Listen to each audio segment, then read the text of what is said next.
على أشرف الأنبياء والمرسلين سيدنا ونبينا أبي القاسم محمد إذ يرفع إبراهيم القواعد من البيت وإسماعيل ربنا تقبل منا إنك أنت السميع العليم. صلوات بھیجیے محمد علی محمد پر. آواز ٹھیک ہے؟ آواز ٹھیک آ رہی ہے آپ کو؟ مجھے کچھ لگ رہا ہے گڑبڑ ہے معاملہ.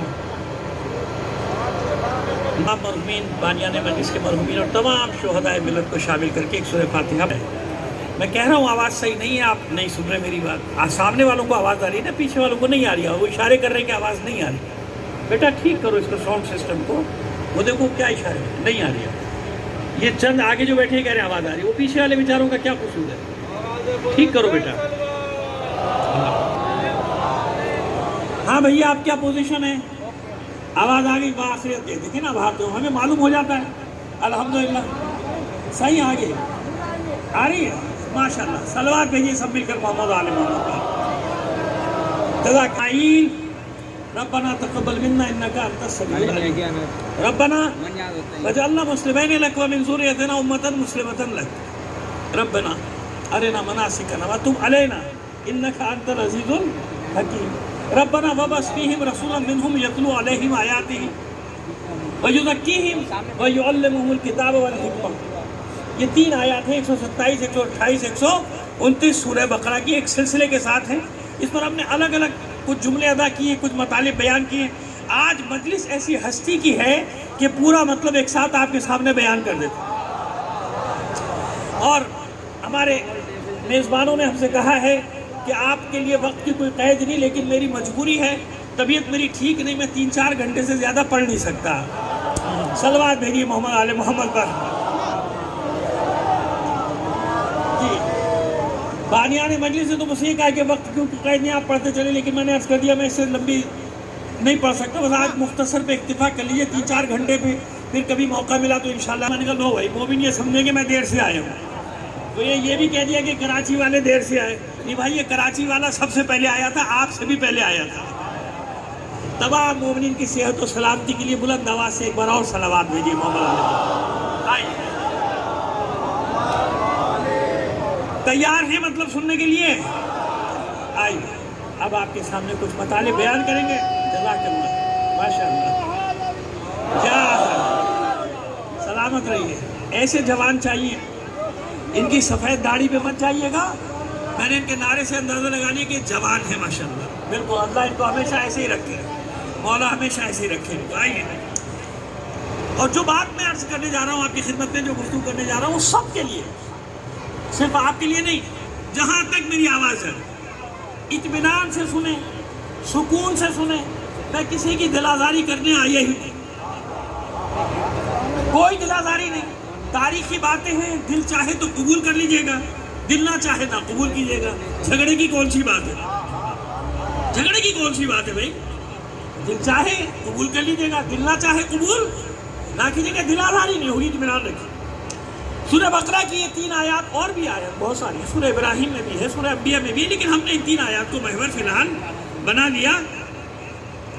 وَإِذْ يَرْفَعُ إِبْرَاهِيمُ الْقَوَاعِدَ مِنَ الْبَيْتِ وَإِسْمَاعِيلُ. یاد کیجیے حبیب، یاد کیجیے.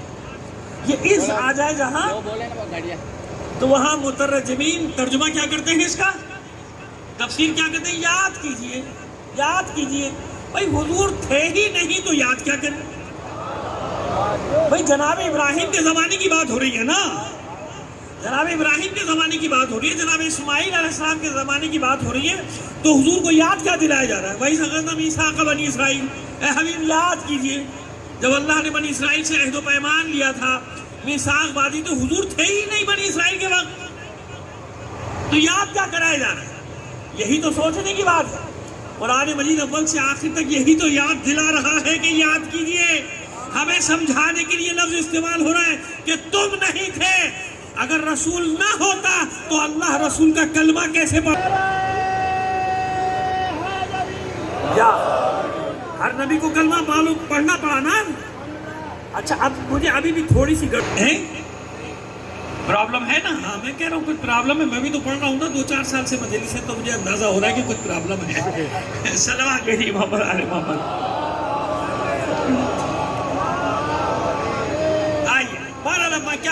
وقت بھی بچانا ہے آپ حضرات کا، مجھے بیان بھی کرنا ہے، تو اب چلتے کچھ نہ ہوئی. اس مائک میں تھوڑا سا صحیح ہے، میں اس میں منہ کر کے ٹیڑھا ہو کے بیٹھ جاتا ہوں اور کیا کروں، یہی کروں گا، ایسے ہی پڑھوں گا مجلس.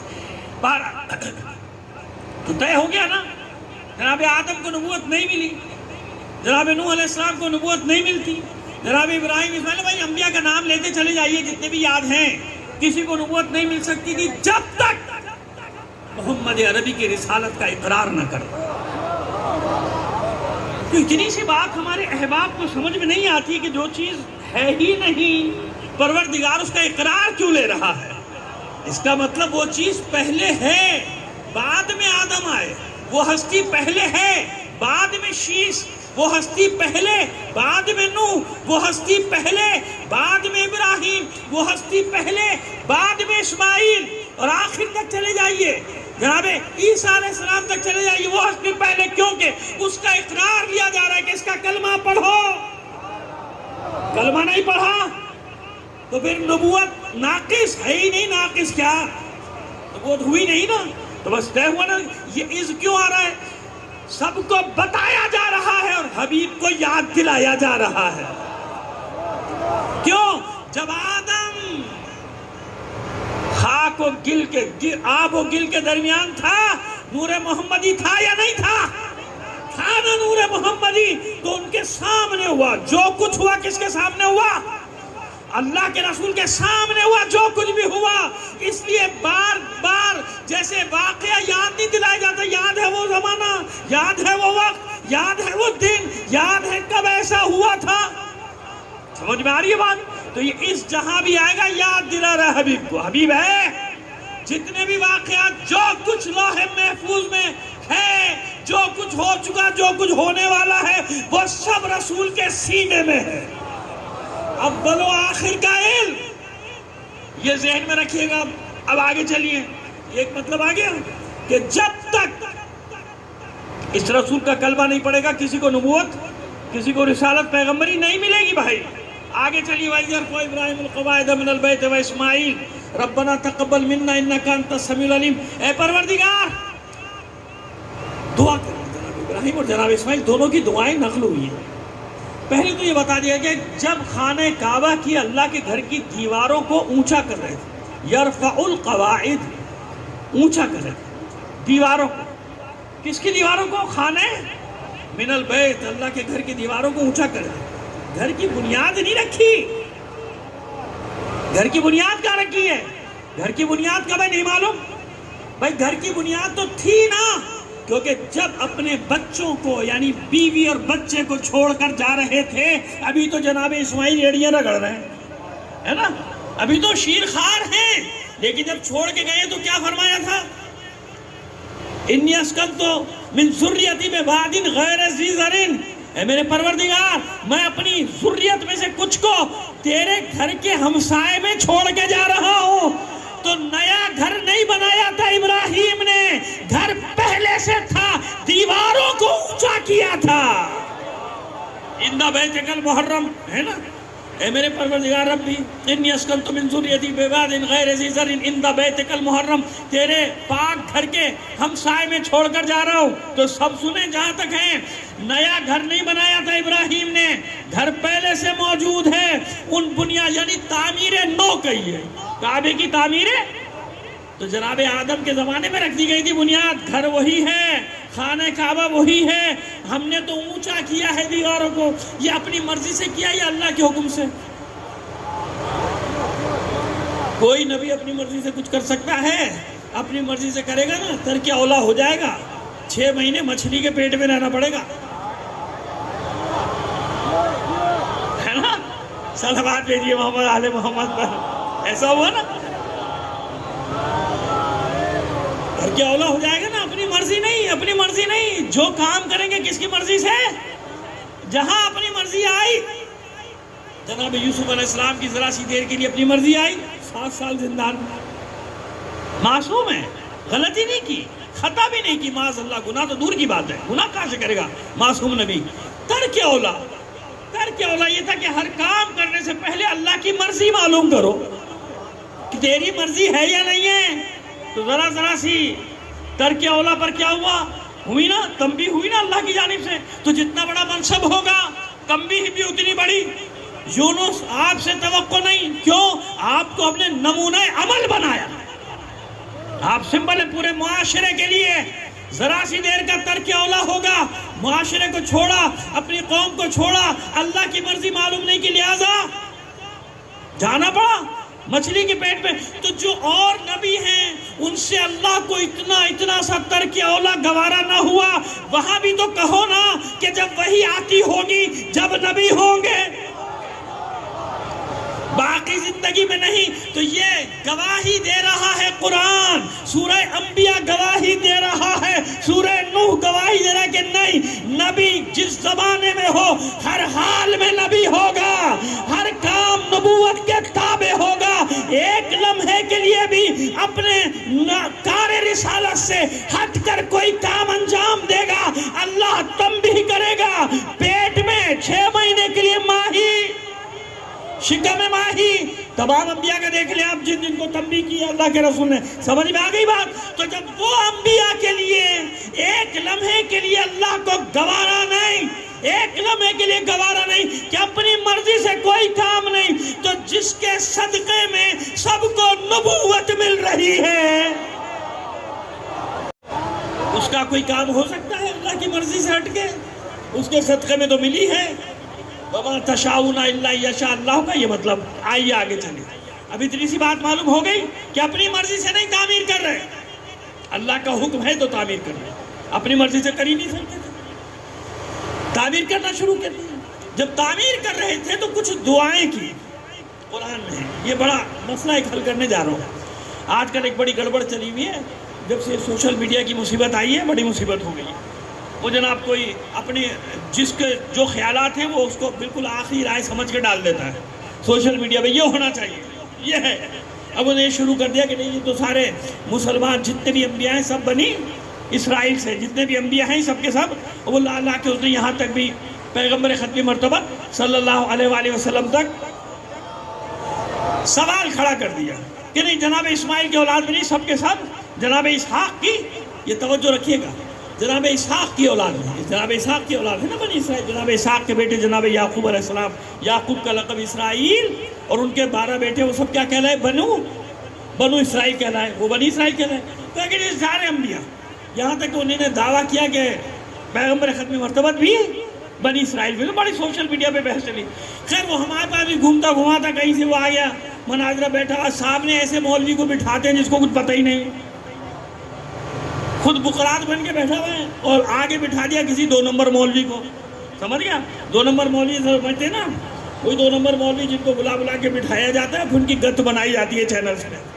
نہ سوال نہ جواب، کوئی سر پیر نہیں ہوتا کچھ. لیکن وہ معلوم ہے کہ کس کو بلانا ہے، کیونکہ ڈیمیج کرنا ہے نا، مذہب کو ڈیمیج کرنا ہے، عقیدے کو ڈیمیج کرنا. لہٰذا کس کو بلاؤ، بلا کے پھر ان کی شامت بلاؤ. سب کے ہمارے یعنی سب کے ساتھ یہی ہو رہا ہے، سب کی یہ گتیں بن رہی ہیں. تو خیر جناب وہ بٹھائے ہوئے گاؤدی کو، وہ گاؤدی سے کوئی جواب نہیں پڑ رہا. وہ گھما پھرا کے ہمارے پاس کسی نے بھیج دیا. میں نے کہا بھائی اس کا مجلس میں جواب دیں گے تو مزہ آئے گا نا، تاکہ سینکڑوں لوگ سنیں، اور پھر ہزار جیسے یہ سوشل میڈیا پہ کیا ہمارا جواب بھی جانا چاہیے، پھر تو مزہ آئے گا. ویسے میں آپ کو اکیلے کو کیا جواب دوں؟ تو میں نے وہاں بھی جواب دیا تھا. اب یہاں کیونکہ آیت میں نے تلاوت کا شرف حاصل کر لیا تو یہاں بھی بتا رہا ہوں کہ سونیا اسی قرآن میں سے قرآن سے دلیلیں لا رہا تھا. تو سارے بنی اسرائیل، سارے انبیاء بنی اسرائیل، یہ دیکھو کوئی نہیں کو نعمت ہے، انہیں کو فضیلت ہے. اس کو یہ بھی نہیں تمیز تھی کہ ماضی کا صیغہ کچھ اور ہوتا ہے، مضارع کا اور ہوتا ہے. جہاں بھی بنی اسرائیل کی فضیلت کی بات آئے گی ماضی کا صیغہ ہوگا. انی فضلتکم، ہم نے فضیلت دی تھی، دی ہے نہیں. ساری آیات پڑھ رہا ہے، اس کو اتنی عربی نہیں آتی تھی کہ اس کو یہ معلوم ہو جاتا کہ فضلتکم ماضی ہے یا مضارع ہے. وہ دلیلیں بھی دے رہا تھا. خدا کے بندے جہاں بھی بنی اسرائیل کی فضیلت کی بات آئی ماضی ماضی ماضی دی تھی، فضیلت دی تھی. یاد کرو تم پر نعمت تمام کی، مگر کیا کیا تم نے؟ اعراض کیا. کیا کیا؟ پھر گئے. اعراض کرنے پھر جانا، پلٹ گئے، واپس پلٹ گئے تم. اب آئیے یہ بات ہوئی ہے. اب اس آیت سے مطلب کیسے نکل رہا ہے؟ دعائیں کی، اللہ کے گھر کی تعمیر کرتے جا رہے ہیں، پتھر ایک بڑا سا جسے مقام ابراہیم کہتے ہیں، پیچھے ہٹا دیا نا 16 گز، وہ پتھر وہاں رکھا تھا، اس پتھر پہ کھڑے ہو کے تعمیر کر رہے ہیں۔ جناب اسماعیل پتھر دیتے، جناب ابراہیم لگاتے جا رہے، وہ تھک گئے، جناب اسماعیل آتے، جناب ابراہیم دے رہے، وہ لگا رہے پتھر، ایسا ہو رہا ہے۔ اب دعا کی ربنا تقبل منا انک انت السمیع العلیم۔ یہ مطلب ہم نے پہلے بہت بیان کیا، لہٰذا جلدی سے گزریں گے تاکہ پہنچ سکے اس ہستی تک جس کو محسن رسالت بھی اور محسن اسلام بھی جو کہہ دو ایک ہی بات ہے۔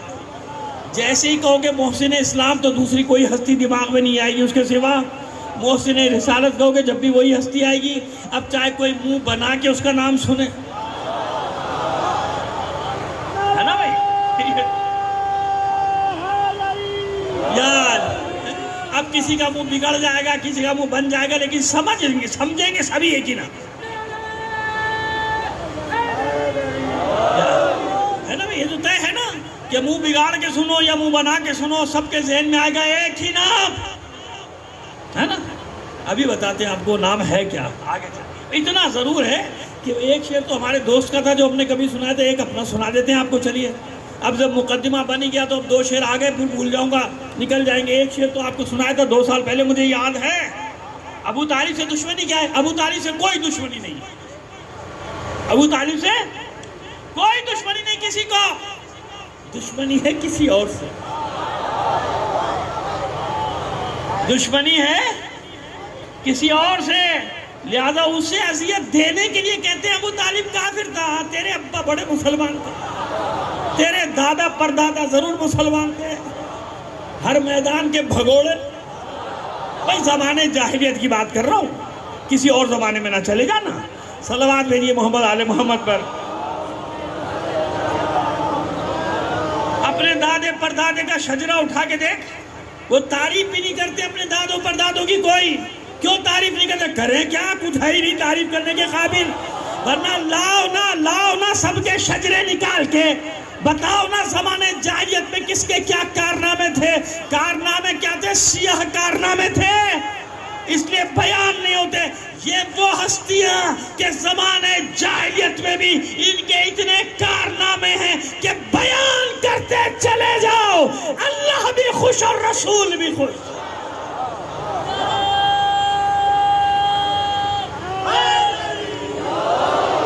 چلیے ابھی آپ کو لے کر پہنچ رہے ہیں تو وہ شعر تو پہلے سنا دیں۔ اصل مسئلہ کیا ہے؟ بس اس خطا پہ تجھے اس جہاں نے چھوڑا ہے۔ بھائی 2 سال پہلے میں پہلی بتا رہا ہوں کہ میں نے یہاں یہ شعر پڑھا تھا، لیکن یاد دلا رہا ہوں آپ کو۔ اور اشعار تو آپ جانتے ہیں سبھی دوبارہ پڑھے جاتے ہیں، اشعار میں تو کوئی جھگڑا نہیں نا دوبارہ پڑھنے میں۔ بس اس خطا پہ تجھے اس جہاں نے چھوڑا ہے کہ تیرے لال نے ان کے بتوں کو توڑا ہے۔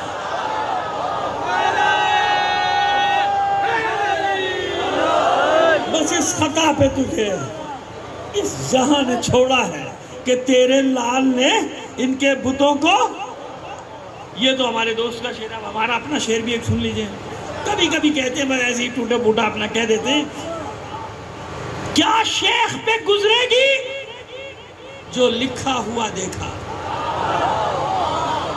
کیا شیخ پہ گزرے گی جو لکھا ہوا دیکھا؟ دروازے جنت پر ایوان ابو طالب۔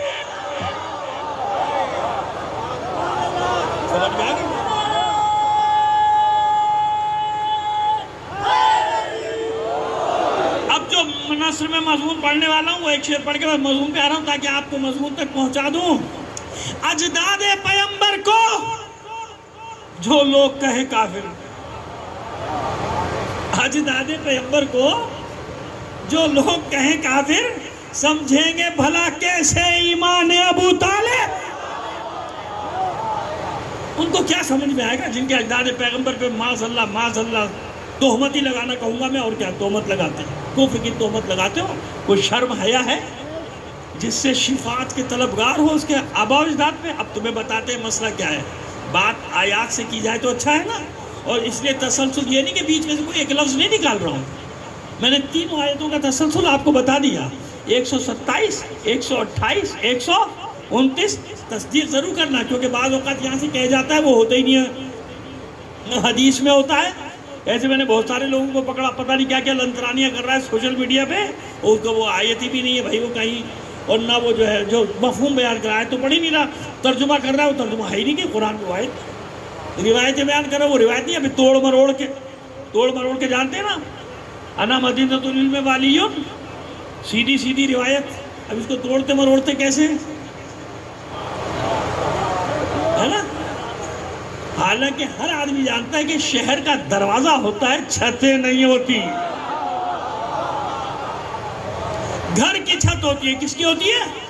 تو اللہ کا رسول فرما رہا ہے میں شہر ہوں، شہر، چھت تو محدود کرتی ہے، چھت گھر کی ہوتی ہے، شہر کا کب، لیکن نہیں توڑنا مروڑنا جو ٹھہرا، صلوات بھیجیے محمد آل محمد پر۔ اور توڑ مروڑ کرنے والوں کو معلوم بھی ہے کہ پوچھے گا کون؟ 100 سال بعد 200 سال بعد یہی ہو جائے گا، کتابوں میں یہی پڑھائے جاؤ، جیسے ابھی کوشش کی ہے نا نعرے والے لگانے کی، اسی چکر میں کی ہے نعرے لگانے کی کوشش، کچھ نعرے لے کر آئے مارکیٹ میں، کیوں لائے کہ ابھی نہیں صحیح، 100 سال بعد 200 سال بعد، لیکن یہ حسرتیں تم دل میں لیے ہی چلے جاؤ،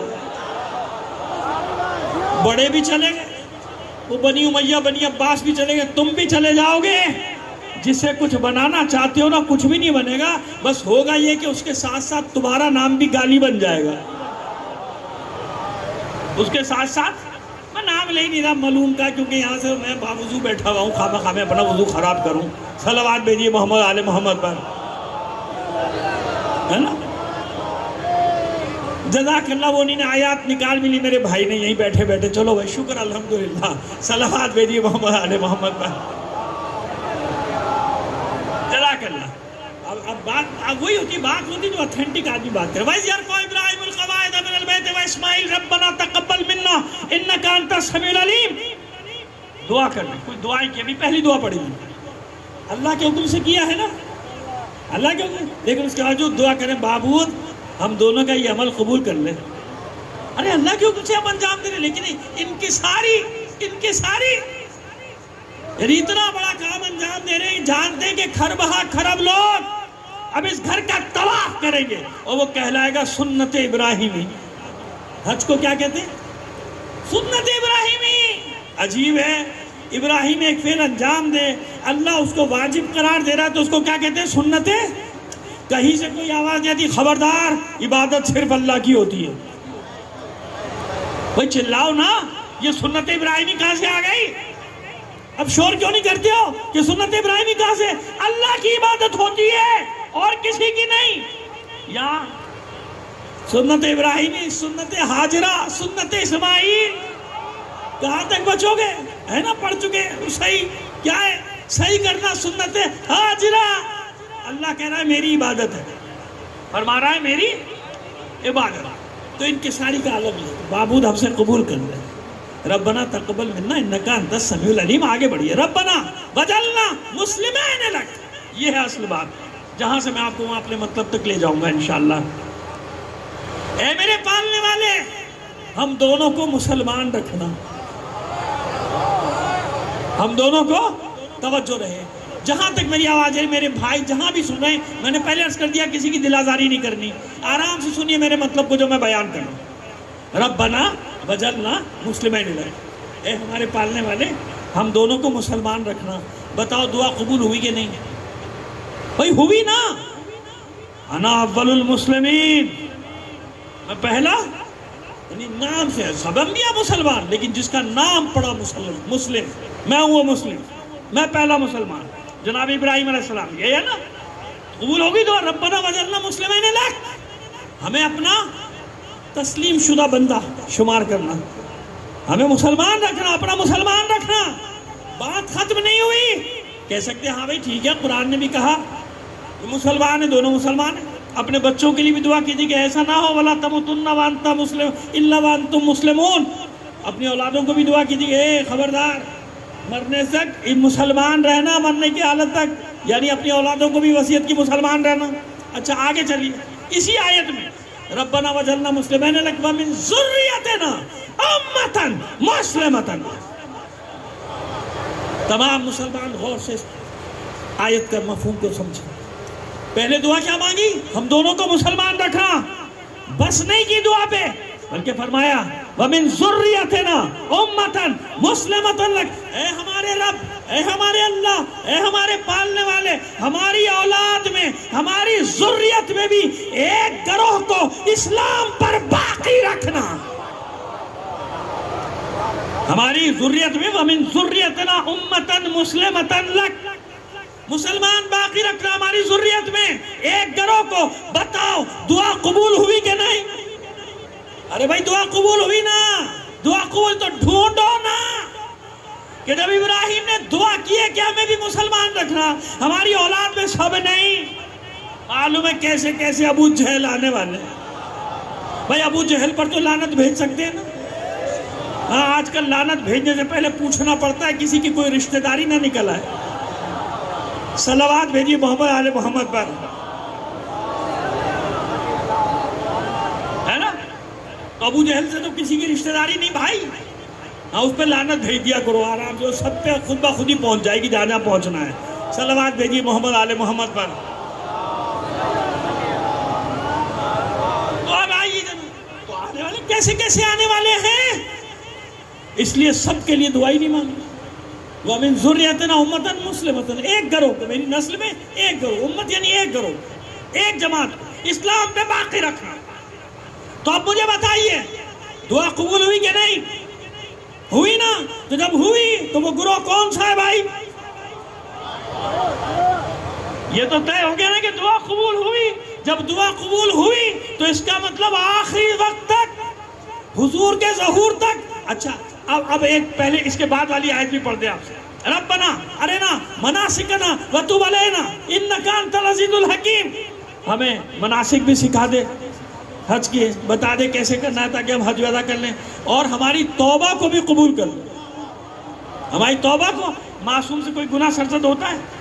نہیں ہوتا نا. معصوم قیامت تک کے لیے بتا رہا ہے کہ عبادت کتنی ہی بڑی کر لینا تم اللہ سے بے نیاز نہیں ہو. اللہ سے بے نیاز نہیں ہو، ہمیشہ توبہ کرتے رہو. انبیاء نے سکھایا، اسی لیے معصومین علیہ السلام نے بھی قیامت تک کے لیے دعاؤں کا ذخیرہ دے کر بتایا کہ بے شک ہمیں ضرورت نہیں لیکن تمہیں قیامت تک ضرورت پڑے گی، لہذا کہیں دعائیں کمیل، کہیں دعائیں جوشن کبیر، کہیں دعائیں جوشن صغیر، کہیں بیماروں کے لیے دعائیں مشلول، کہیں دعائیں ابو حفظہ سمالی، اور پھر صحیفہ سجادیہ میں تو پورا ذخیرہ دعاؤں کا ہے کہ نہیں ہے. کیوں؟ تاکہ یہ یاد رہے کہ قیامت تک تم بے نیاز نہیں ہو. بے نیاز صرف اللہ کی ذات ہے. بے نیاز کس کی ذات ہے؟ لہذا اس کی بارگاہ میں توبہ کرتے رہو کرتے رہو کرتے رہو. وَتُوبَ عَلَيْنَا إِنَّكَ أَنْتَ التَّوَّابُ الرَّحِيمُ إِنَّكَ أَنْتَ الْعَزِيزُ الْحَكِيمُ. ہر جگہ الگ الگ ہے. تواب الرحیم بھی آئے کسی جگہ. تو سب سے بڑا توبہ قبول کرنے والا ہے ایسا. آگے کیا فرمایا؟ ربنا وابعث فیہم رسولا منہم یتلو علیہم آیاتک. اے پالنے والے انہی میں، کن میں؟ میری امت میں، بنی اسرائیل میں نہیں. اب دیکھیے جو جواب دے رہا ہوں، دعا مانگنے والے کون ہیں؟ ابراہیم اور اسماعیل. کس نے دعا مانگی؟ ابراہیم اور اسماعیل نے دعا مانگی نا بھائی. جناب اسماعیل کو چھوڑ کے گئے تھے نا جناب حاجرہ کے ساتھ. تو دعا مانگنے والا کون ہے؟ اس وقت اسحاق تو آئے نہیں، وہ ہیں، اگر ہیں تو جناب سارہ کے پاس ہے، یہاں تو نہیں ہے. تو یہاں جو دعا مانگ رہا ہے کون مانگ رہا ہے؟ جناب ابراہیم اور جناب اسماعیل. ربنا وابعث فیہم، پہلے دعا مانگی کہ میری ذریت میں ایک گروہ کو اسلام پہ باقی رکھنا، اس گروہ میں ایک رسول کو مبعوث کرنا. اب یہ دو باتیں ہوں گئی. ربنا وابعث فیہم رسولا منہم، انہی میں سے ایک رسول کو مبعوث کرنا. کن میں؟ یہ میری ذریت جو آ رہی ہے، جو میری نسل آ رہی ہے، میری اولاد آ رہی ہے. اب دو باتیں ہو گئی کہ انہی میں رسول آئے گا، انہی میں ایک چاہے مختصر سا طبقہ ہو اسلام پر باقی ہو. اسلام نیا نہیں آیا، یاد رکھنا. تو قرآن گواہی دے رہا ہے نا کہ اسلام تو جناب ابراہیم لا چکے تھے. تکمیل نہیں ہوئی نا. اصل مقصد کیا ہے دین کی؟ دین کی تکمیل بھائی. ابھی تکمیل کیا ہوئی؟ آیا ہے اور اس کو بھی مشق کر دیا لوگوں نے. لہذا پیغمبر ختمی مرتبہ صلی اللہ علیہ وآلہ وسلم صلوات بھیجیے.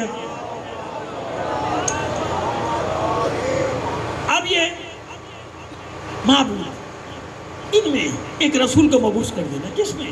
یہ جو میری ذریت آ رہی ان میں ایک ذریت میں ایک مسلمان گروہ ہے کہ نہیں ہے نا. قرآن گواہی دے رہا ہے کہ دعا کی ہے ہماری اولاد میں. اب وہ تلاش کرو گروہ کون سا. آسان طریقہ ہے. کہیں اب کیسے تلاش کریں؟ تو سارے، اور یہ یاد رکھیے گا سب دین ابراہیمی میں ہونے کا دعویٰ کرتے تھے، سارے جتنے بھی تھے، حتیٰ کہ جو بتوں کی پوجا کرتے تھے وہ بھی، وہ بتوں کو کہتے ہیں بت تو ہمارا وسیلہ ہے. ان بتوں کی جو پوجا کرتے تھے، بتوں کے ذریعے سے جو کماتے تھے، وہ بھی دعویٰ یہی کرتے تھے کہ ہم دین ابراہیمی پر ہیں. کیونکہ اگر دین ابراہیمی پر ہونے کا دعویٰ نہ کرتے نا تو سارا اقتدار چھن جاتا. خانہ کعبہ چھوڑنا پڑتا. خانہ کعبہ پر قبضہ کرنے کے لیے دین ابراہیمی کا اقرار ضروری ہوتا ہے، چاہے وہ کل کا زمانہ ہو چاہے آج کا زمانہ ہو. سمجھ میں سلوات دیں.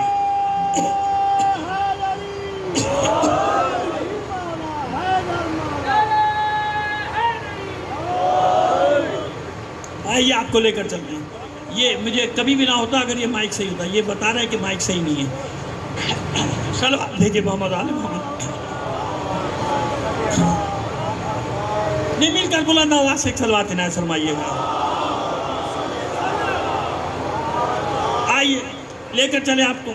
بس ایک گروہ ہے نا. کون سا گروہ؟ کیسے پہچانا؟ اس گروہ کو کیسے پہچانا جائے کہ یہ گروہ جو اسلام پر آئیے بڑا آسان سا فارمولہ دیے دیتے ہیں. آئیے دیکھیں خانہ کعبہ میں کس کس کے بت رکھے. وہ خانہ کعبہ میں 365 بت ہیں نا. تو اب 365 قبیلوں کے نام تو میں آپ کو گنانے سے رہا. تو پھر کہیں گے صاحب معیار، ابھی تو آپ معیار بتا رہے تھے، ابھی کہنے کیسے گناؤں. نہیں ایسا ہے نا بھئی. یہ طے ہے کہ 350 بتوں کا مطلب یہ کہ 350 گروہوں کا ایک ایک بت، یعنی قبیلوں کی بھی جو شاخیں ان کا بھی الگ الگ بت ہے بھائی. ایک ہے نا، ان کے بھی اپنے اپنے ایک ایک بت رکھے ہوئے. سب کے بت رکھے. خانہ کعبہ میں بت، اللہ کا گھر صنم کدہ بنا دیا. اتنے بت کہیں نہیں تھے حجاز میں. ایک مقام پہ جتنے خانہ کعبہ میں تھے 365 یا 360 بت رکھے ہوئے تھے خانہ کعبہ میں. ایسے ہی ہے نا 360 بت. اب 360 قبیلوں کے نام کیسے گنے جائے بھائی؟ مجھے بھی نہیں یاد. مجھے نہیں یاد. تو پھر یہ دیکھا جائے کہ کس کا نہیں تھا. اب یہ تو آسان ہو گیا نا. یہ آسان ہو گیا نا بھائی. 360 قبیلوں کے بت رکھے ہوئے، یا 360 قبیلے نہ صحیح، ان کے گروہ ملا کے جتنے بھی قبیلے تھے سب کا رکھا ہوا ہے نا. بلکہ 50-60 کے تو نام بھی موجود ہیں. بتوں کے نام بھی موجود ہیں، بت بنانے والوں کے نام بھی موجود ہیں، بت پوجنے والوں کے نام بھی موجود ہیں. دیکھ لیجئے نا کون سا بت لے کر آیا تھا احد میں. کون حبل لایا تھا، کون کیا لایا تھا. خیر بہرحال آپ چھوڑیے، اب ہمارا وہ موضوع ہی نہیں ہے، ٹاپک ہی نہیں ہے. اب اتنی بات معلوم ہوگی تو یہ دیکھتے کہ کون کس کا بت نہیں تھا. تو اب ایک چیلنج میں یہاں سے کر رہا ہوں. خانہ کعبہ میں سب کے بت تلاش کر لو. ایک قبیلے کا نام میں لے رہا ہوں، نکال کے بتا دو پوری تاریخ میں اس کے کسی بت کا نام، اور وہ ہے بنی ہاشم.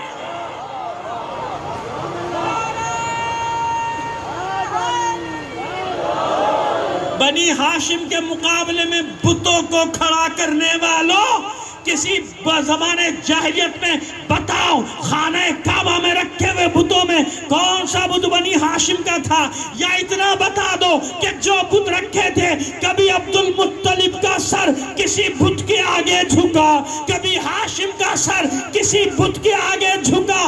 جہاں جہاں نور رسالت ہے، جو وہی اسلاب شامخہ ہیں، جس صلب میں اور رحم مطہرہ میں نور رسالت، نور ولایت منتقل ہو کے آ رہا ہے. پوری تاریخ گواہ ہے کہ ان اسلاب شامخہ اور ارحام مطہرہ نے کسی بت کے آگے سر نہیں جھکایا. کسی نے سر، ورنہ نقص آ جاتا رسالت میں. نقص آ جاتا، عیب آ جاتا رسالت میں. جہاں بھی رسول کا نور ہے اور علی کا نور ہے. چیلنج ہے ہمارا، کتنا آسان سا چیلنج ہے. آرام سے سب کو بتا دیا. بتاؤ کس بت کے آگے سر جھکایا. کسی بت کے آگے نہیں، بلکہ جب بتوں سے خود بیزار ہونے لگتے تھے بارش نہیں ہوتی تھی، ہے نا، بارش نہیں ہوتی تھی تو بیزار ہو جاتے تھے نا بتوں سے کہ بت کچھ کر ہی نہیں رہا، بت کرے گا کیا، تو نے اپنے ہاتھ سے تو بنایا ہے۔ جیسے آج کے بت بھی یہود و نصارہ نے بنا بنا کے رکھے ہیں، وہ تمہاری کیا مدد کریں گے، جو خود محتاج ہیں اپنے دفاع کے لیے یہود و نصارہ کے ہیں۔ تو کل بھی بت انہی لوگوں نے بنا کے رکھے تھے، آج بھی بت بنانے والے وہی ہیں جنہوں نے کچھ لوگوں کو تمہارے لیے بت بنا دیا کہ بھائی ان کی پوجا کرو۔ ان کو کچھ نہیں کہنا، ان کو کچھ نہیں کہنا۔ ابھی تو پتہ چلے گا تمہیں آٹے دال کا بھاؤ کھلنا شروع ہو گیا پوری دنیا پہ بھید کہ اصل میں ہے کون۔ آل یہود کے بالکل ہم قافیہ کون ہے جس کا تعلق یہودیوں کے ساتھ ہے، جن کے گھروں میں یہودی بیٹھے ہیں، شہروں میں نہیں، اب تو گھروں تک آ گئے ان کے بیٹھے ہوئے ہیں، بلکہ بیٹھی ہوئی ہیں۔ صلوات بھیجیے محمد آل محمد پر، ہے نا؟ تو یہی ہے مسئلہ۔ اب کیا عرض کریں آپ اسے، تو بخیر بات کو آگے بڑھاتے ہیں، ٹھیک ہے؟ تو بھائی لے آؤ چیلنج ہے، اوپن چیلنج ہے، بتا دو جہاں جہاں بھی یہ نور رہا۔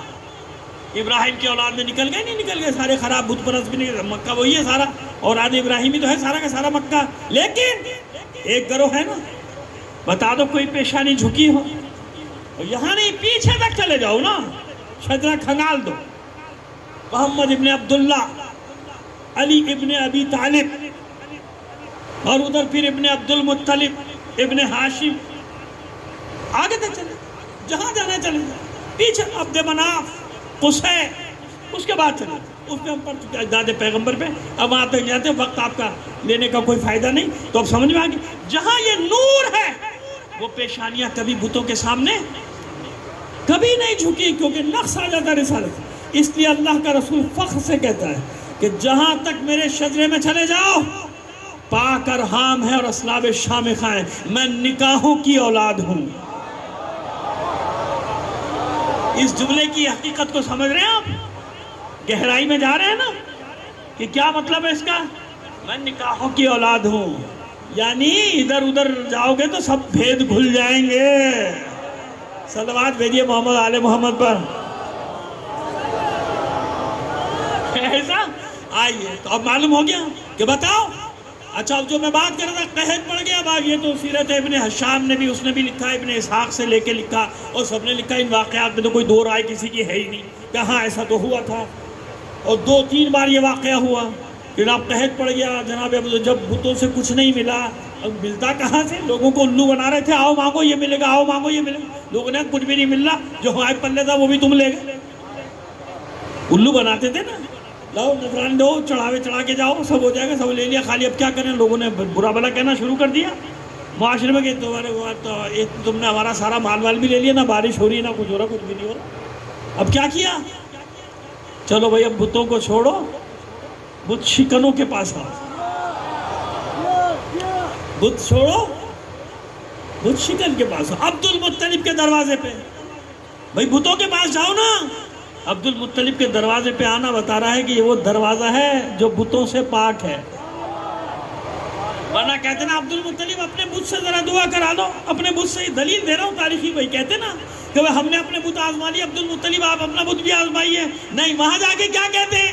اب کیونکہ کام پڑ گیا نا، مطلب ہے، اب مطلب ہوتا ہے تو سب کچھ کر لیتے ہیں، سیٹ بچانی ہو تو ہمارے پاس آ جاتے ہیں، کہ وہ نظر نہیں آ رہا تھا اینک کے پیچھے سے کچھ تو ہمارے پاس آئے تھے، ہم مجھے یاد ہے، میں تاریخ کو نہیں بھولتا، تاریخ کا طرف ہمارے پاس آئے تھے، ہم نے سیٹ بچائی، لیکن جب بغض علی کا اظہار کرنا ہوا تو سارے احسانات کو بھلا کے بغض علی میں میدان میں نکل آئے۔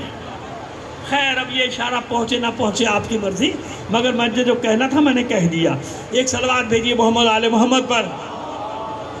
چلیے عبد المطلب، اے وارث ابراہیم و اسماعیل، اے وارث ابراہیم و اسماعیل۔ اب وارث یاد آ گیا، جب خطرے میں پڑتے ہو اسی در پہ آتے ہو سب، کیونکہ جانتے ہو کہ ہر زمانے میں یہی در ہلاکت سے بچائے گا، ٹھیک ہے نا؟ پہنچ گئے نا پوری تاریخ تک، لہذا آ گئے عبد المطلب بچاؤ، بھوکے مر رہے لوگ، دعا کرو. اب یہ نہیں کہہ رہے بت کے سامنے جاؤ, کہہ رہے دعا کرو. تو عبد المطلب ظاہر ہے ان کی زیادتیاں تھوڑی یاد کرتے یہ لوگ, یہ تو جانتے ہیں کہ چلو قوم ہے جیسی بھی صحیح, چلو ان کے لیے کچھ کرو. لیکن جب گھر سے نکلے ہیں تو پوتا ساتھ ہے, 6-7 سال کا بچہ, پورا مکہ گواہ. سیرت کی کتابوں نے اس واقعی گواہی دی. جو معجزات نبی لکھے نا, معجزات الرسول, ان میں یہ معجزہ ہر جگہ لکھا ہے, خود ہی لکھا ہے. اچھا ایسے عقل میں اللہ پتھر ڈالتا ہے کہ رسول کا معجزہ لکھ رہے ہیں, اس معجزہ لکھنے میں ایمان عبد المطلب بیان کر دیا. یہی تک تو لانا چاہتا ہوں, سنو کیسے ایمان عبد المطلب لکھ رہے ہیں معجزات الرسول, لیکن یہ نہیں معلوم کیا لکھ رہے ہیں, خود ہی لکھ رہے ہیں کہ عبد المطلب عبداللہ کے بیٹے کو لے کر, یعنی اپنے پوتے کو لے کر آئے خانہ کعبہ کے پاس, غلاف کعبہ کو پکڑ کے آسمان کی طرف رخ کر کے دعا کی, اے معبود تجھے اس چہرے کے حق کی قسم. اب ایمان سے بتاؤ, قسم کھا کے بتاؤ, عبد المطلب مومن ہے یا کافر؟ تم ابو طالب کی بات کرتے ہو, میں تم سے عبد المطلب کی بات کر رہا ہوں. اور پیچھے جا کے بات کرو, بتاؤ کیا ایمان ہے؟ وہ عبد المطلب جو خانہ کعبہ کا خلاف پکڑ کے تم لکھ رہے ہو یہ دعا کرتا ہے کہ معبود اس چہرے کے صدقے میں, اس کے حق میں ہم پر اپنی رحمت نازل فرما. کسی بت کے سامنے عبد المطلب نے سر نہیں جھکایا, غلاف کعبہ پکڑ کے آسمان کی طرف نگاہ کی. اور یہ آج کا قصہ نہیں, عبد المطلب بھی جانتے تھے جب تک اس کے وسیلے سے نہ مانگو رحمت الہی جوش میں نہیں آئے گی.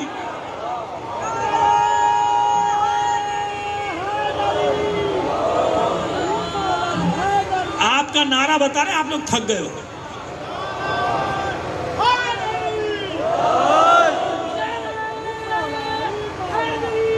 یار چلا کر میں زیادہ وقت نہیں لوں گا. وہ اصل میں لوگ پریشان ہو گئے جب میں نے 3-4 گھنٹے کہا تھا, اور کچھ نے تو کونے بھی پکڑ لیے ہوں گے بھائی نکلنے میں آسانی ہو جائے. مل کر بلند آواز سے ایک صلوات عنایت فرمائیے. چلیے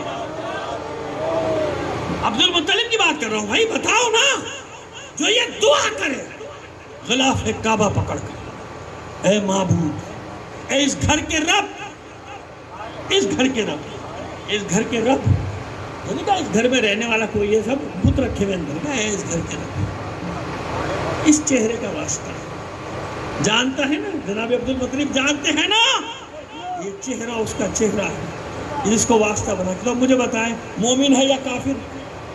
کیا ہوا؟ تمام مسلمانوں کے لیے سوال چھوڑ کے جا رہا ہوں, فیصلہ کر لینا. عبد المطلب مومن ہے یا کافر؟ خدا کے بندو, جس سے شفاعت کی امید رکھتے ہو اس کے آباء و اجداد کو کافر بناتے ہو, شرم نہیں آتی تم کو؟ ساری دنیا کی شفاعت کرنے والا اس کے آباء و اجداد کو, تو اب سمجھ میں آ گیا کہ کیوں مجبور عبد المطلب کو کافر نہ بناتے, حضور کے آباء و اجداد کو کافر نہ بناتے, لیکن مجبوری کیا آن پڑی؟ مجبوری یہ آن پڑی کہ ایک علی کے بغض میں سب کچھ کرنا پڑا. کیوں؟ ابو طالب کا کفر ثابت کرنے کے لیے ضروری تھا کہ سب کو کافر قرار دیتے. یہی تو مشکل ہے, ہم وہاں سے ایمان ثابت کرتے, عدنان سے ثابت کرتے ہیں کہ جہاں بھی حضور کا نور مبارک ہے وہاں اسلام ہی اسلام ہے, اسلام نہیں ایمان ہی ایمان ہے. تو اب مجھے بتائیے کہ جو عبد المطلب دعا میں بھی یہ احتیاط کر رہا ہے, اس کے بیٹے کا نام ہے, ایک بیٹے کا ابو طالب. کیا نام ہے؟ ابو طالب. تو سوچ تو لیا کرو کہ کس کا بیٹا ہے ابو طالب, اتنا تو سوچو. پھر اتنے بیٹے عبد المطلب کے 10, کتنے بیٹے؟ ایک کا انتقال ہو گیا, جناب عبداللہ ابن عبد المطلب علیہ السلام. کیا کہیں گے؟ علیہ السلام رضی اللہ تعالیٰ عنہ. کیوں کہوں تمہارے کہنے سے؟ کبھی بھی نہیں کہوں گا. کبھی بھی تم ہزاروں قانون بنا لو, اگر تم یہ سمجھتے ہو 1400 سال میں تمہارے وہ بنی امیہ بنی عباس ہم سے نہ کہلوا سکے, جو کہلوانا چاہتے تھے وہ نہ تم کہاں سے کہلوا لو گے, تم کدھر سے کہلواؤ گے؟ تو ہم تو جانتے ہیں کسے علیہ السلام کہنا ہے, ہم اسے علیہ السلام کہیں گے. جتنا جلنا ہے جلتے رہو, صلوات بھیجیے محمد آل محمد پر. جناب عبداللہ ابن عبد المطلب علیہ السلام کا کیا رضی اللہ تعالیٰ عنہ نہیں کیا کہیں علیہ السلام. اگر کوئی اس بات سے چڑھتا ہے تو یاد رکھو ثواب ہے تمہارے لیے, عبادت ہے تمہاری, عبادت ہے. سمجھ میں آ گئی میری بات؟ تو مجھے بتائیے کہ کس کے حوالے کر کے گئے؟ 9 بیٹے ہیں. جناب حمزہ بھی ہیں اور بھی بھائی ہیں. ایک زبیر نام کے بھی, وہ زبیر نہیں, یہ زبیر بھی ہیں, زبیر ابن عبد المطلب بھی ہیں. ٹھیک ہے لیکن نہیں کس کے حوالے کیا؟ ابو طالب. کیوں 8 سال کے اپنے پوتے کو ابو طالب کے حوالے کیوں کیا؟ ابو طالب کے حوالے کیوں کیا بھائی؟ کسی اور بیٹے کے حوالے کرتے. جناب عباس ابن عبد المطلب بہت محبت کرتے تھے رسول. اور جناب حمزہ کتنی محبت, لیکن چلیے جناب حمزہ کیونکہ ہم سن تھے یعنی کم سن ہو گئے, حضور کے ساتھ 8 سال کے ہوں گے اس وقت, وہ کم سن تھے. جناب حمزہ ابن عبد المطلب علیہ السلام. تو بھائی لیکن جناب ابو طالب کے حوالے کیا دوسرے بھائی جناب عباس ابن عبد المطلب اور بھی بڑے بھائی ہیں, ان کے حوالے کر دیتے. حارث جناب عبیدہ کے والد جو بدر کے پہلے شہید ہیں, عبیدہ ابن حارث, تو حارث بھی آپ کے سب سے بڑے, ان کے حوالے کیا؟ ابو طالب کے حوالے کیوں؟ نظریں ہیں نا قیامت تک آنے والے واقعات پر ہیں. عبد المطلب کی نظریں جانتے ہیں, اس لیے خبر دی نا, اس لیے اپنے ساتھ لے کے بیٹھتے تھے. جب مسند بچھائی جاتی تھی نا عبد المطلب کی خانہ کعبہ میں, تو ساتھ لے کے بیٹھتے تھے اپنے پوتے کو, تاکہ ساری دنیا دیکھ لے یہ ہے وہ چہرہ جس کے صدقے میں یہ کائنات تخلیق پائی ہے, یہ عالمین تخلیق پائے. ابو طالب کے حوالے کیوں کیا؟ تاکہ دنیا گواہی دے. اس کے حوالے کر کے جا رہا ہوں جو اپنے بچوں پر ترجیح دے گا عبداللہ کے بیٹے کو موت کے منہ میں, موت کے پنجے میں اپنے بیٹوں کو بھیجے گا, عبداللہ کے بیٹے کو بچائے گا. ایسے ہی ہے نا وہ جو کتاب لکھی ابو سعید چشتی نے ایمان ابو طالب پہ, اور دوسری کتاب مومن آل قریش, ایک اور کتاب مجھے نظر آئی نذیر احمد انصاری صاحب. ان میں تینوں میں کوئی بھی نام ہمارا اپنا نہیں ہے نا یہ سب, یعنی ویسے تو ہمارے ہی ہیں سب بھائی, مگر یہ مکتب کے اعتبار سے بتا رہا ہوں کہ ہمارے اہل سنت برادران میں اور کیا کیا دلیلوں کے انبار لگائے انہوں نے ایمان ابو طالب پہ. کہ اتنا بھی غور نہیں کرتے ہو, اتنی فکر نہیں کرتے ہو کہ چلو بھتیجے کی محبت اپنی جگہ, لیکن اس واقعے کا ذکر کرتے ہوئے کہتے ہیں نذیر احمد انصاری کہ مکے میں خانہ کعبہ میں, کہا یہ واقعہ لکھا کتابوں کے حوالے بے شمار, میرے پاس وقت نہیں ہے, کہا کہ نماز پڑھتے دیکھا اللہ کے رسول کو, جناب خدیجۃ الکبریٰ سلام اللہ علیہا کو, اور علی ابن ابی طالب اپنے بیٹے علی کو.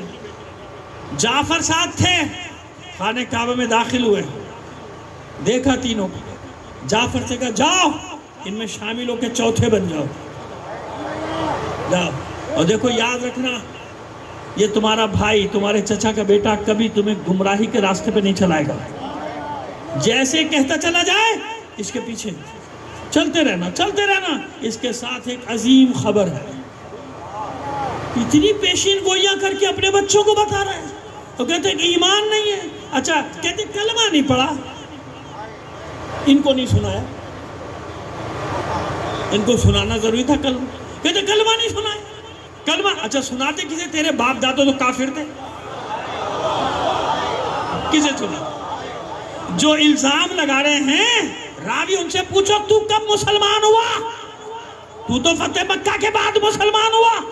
ابو طالب کا انتقال ہوا بعثت کے 11ویں سال میں, تو کلمہ کسے سناتے؟ اور جو مومن پیدا ہوتا ہے وہ کسی کو کلمہ نہیں سناتا. آپ کلمہ سناتے ہو سب ایک دوسرے کو؟ نہیں بھئی میں کہوں گا مجھے تو ان صاحب نے کبھی کلمہ نہیں سنایا, لہذا یہ تو مسلمان نہیں ہے. ایسا ہوتا ہے؟ صبح شام سنایا کرو نا ہم صاحب کو, کوئی کھڑا ہو کے کہہ دے انتقال کے کہ بھائی مسلمان نہیں تھا. کیوں مسلمان نہیں تھا میرا ابا؟ کہ تیرے ابا نے کبھی مجھے کلمہ نہیں سنایا. تو خدا کے بندوں کوئی عقل کے ناخن, کلمہ نہیں سنایا. کسے سناتے؟ تجھے سناتے, تیرے ابا دادا کو سناتے, تیرے پڑ دادا کو سگڑ دادا کو سناتے. جو اس زمانے میں رہے ہوں گے انہیں تو وہ سب کافر تھے, سناتے کسے؟ اور جو ایمان پر پیدا ہوا ہو اسے کلمہ پڑھنے کی ضرورت نہیں ہوتی ہے. کلمہ پڑھنے کی ضرورت کسی ہوتی ہے جو کفر سے اسلام پہ آئے گا. اس معاشرے میں رہتے ہو کبھی ایک دوسرے سے کلمہ پوچھا؟ نہیں پوچھا. لیکن اگر کسی کے بارے میں معلوم ہوگا یہ غیر مسلم ہے اور پھر وہ مسلمان ہوگا تو کہیں گے بھئی کلمہ سناؤ. کلمہ پڑھنا ضروری ہے نا مسلمان ہونے کے لیے. یعنی تمہارے بڑوں کو کلمہ پڑھنا لازم تھا، واجب تھا، تاکہ گواہی دی جا سکے کہ پہلے کافر تھے، بت پرست تھے، مشرک تھے، اب مسلمان ہوئے ہو، جو کل ایمان کا بابا ہو، جو محافظ رسالت ہو، جو ابو جہلوں کو پٹخ پٹخ کے مارتا ہو. مکے میں اسے کلمہ پڑھنے کی ضرورت نہیں، بلکہ اس کے چہرے کو دیکھ کر لوگ کلمہ پڑھا کرتے تھے.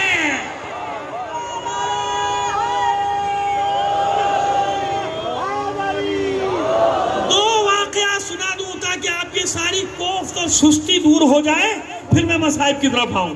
دو واقعات. کس نے کہاں کیسے کیسے حفاظت کی ہے رسالت کی. یہ جاتے تھے نا، دیکھتے تھے جب ابو طالب ساتھ نہ ہوں یا علی ساتھ نہ ہوں تو اذیتیں دیتے تھے نا. اب وہ اجڑی پھینکنے کا واقعہ معاذ اللہ موجود ہے کہ آپ خانہ کعبہ میں تھے، اجڑی ڈال دی اور چھوٹی سی بیٹی 5 سال کی، 4-5 سال کی، وہ اس نے اپنے ہاتھوں سے ساتھ کے روتی بھی گھر آ گئی. اچھا حضور تو شکایت نہیں کرتے تھے نا، حضور کا مزاج رسالت کے خلاف تھا، شکایت کیوں کرتے کسی کی. اب سنیے آپ، جب بچی روتی ہوئی گھر آئی تو جناب ابو طالب تڑپ اٹھے. لاڈلی کو کس نے صدمہ پہنچایا، کیوں روتی ہے بچی؟ تو بی بی فرماتی ہیں کہ دادا آپ کے خوف سے آپ کے سامنے تو کچھ نہیں کہتے ہیں، لیکن جب آپ نہیں ہوتے تو یہ مکے کے لوگ میرے بابا کو تکلیفیں پہنچاتے ہیں. کیا تکلیف پہنچائی ہے؟ کیا اونٹ کی اوجڑی میرے بابا کی پشت پہ ڈالی. اچھا، سب ہاشمیوں کو حکم دیا تیار ہو جاؤ، مسلح ہو جاؤ، اپنے ہتھیار لے لو اور خانہ کعبہ کے ہر دروازے پہ کھڑے ہو جاؤ. یعنی بیت اللہ جو حرم ہے، اس زمانے میں جو حرم تھا، ہر دروازے پہ کھڑے ہو جاؤ، جو نکلنے کی کوشش کرے گردن اڑا دینا، پھر جو ہوگی دیکھی جائے گی، جو ہوگی دیکھا جائے. کسی کو بھاگنے مت دینا. اور سب کو دروازے لے کر چلے، دروازوں پہ سب ہاشمی متعین ہوئے، اپنے مسلح اپنی اباؤں کے اندر تلواریں اور خنجر سب لیے ہوئے، مسلح حکم دے دیا تھا، تیار ہو کے جاؤ، جو بھاگے مار دینا. اب جب یہ اندر داخل ہوئے، اب ان کو دیکھ کے ابو جہل کا رنگ اڑ گیا، ساتھ میں اور بھی ہیں، ان کے بھی رنگ اڑے کہ یہ ابو طالب. انہوں نے بھاگنے کو کہا خبردار، خون کی ندی بہہ جائے گی مکے میں، بھاگنا نہیں، بھاگو کے خون کی ندی. نے طے کر لیا تھا، حالانکہ سب قبیلے ایک طرف سے، لیکن جناب ابو طالب نے طے کر لیا تھا کہ آج کچھ بھی ہو خون کی ندی بہا دوں گا، ان کو نہیں چھوڑوں گا. اور جناب آگے بڑھ کر سب کو اٹھا کے پٹخا. صرف پٹخا نہیں، سب سے بڑی ذلت یہ تھی کہ ان کے سروں پہ جو بڑے بڑے اتنے سائز کے بندے ہوئے تھے پگڑیاں، وہ سب اتار کے اپنے پیروں سے ان کے سروں کو مسلنا شروع کیا. یہ ذلت کے اندر کچلنا شروع کیا. کیا تمہاری جرت اتنی، میرے بھتیجے پر تم نے ہاتھ اٹھایا؟ کہ پورے مکے کو خبردار کر رہا ہوں، اگر آج کے بعد میرے بھتیجے کو کسی نے ایسی حرکت کی، اذیت پہنچانے کی کوشش کی، میلی آنکھ سے دیکھا، ابو طالب مکے میں خون کی ندی بہا دے، مجھے کوئی پرواہ نہیں. پھر حکم دیا ہاشمیوں کو داخل ہو جاؤ ہر دروازے سے. ہاشمی داخل ہوئے. ابو طالب نے دوسرا حکم دیا، اپنے ہتھیار ظاہر کرو. سب نے اپنے ہتھیار ظاہر کیے. کہا دیکھ لو، میں نے ان کو حکم دیا تھا کہ جو نکلے قتل کر دینا.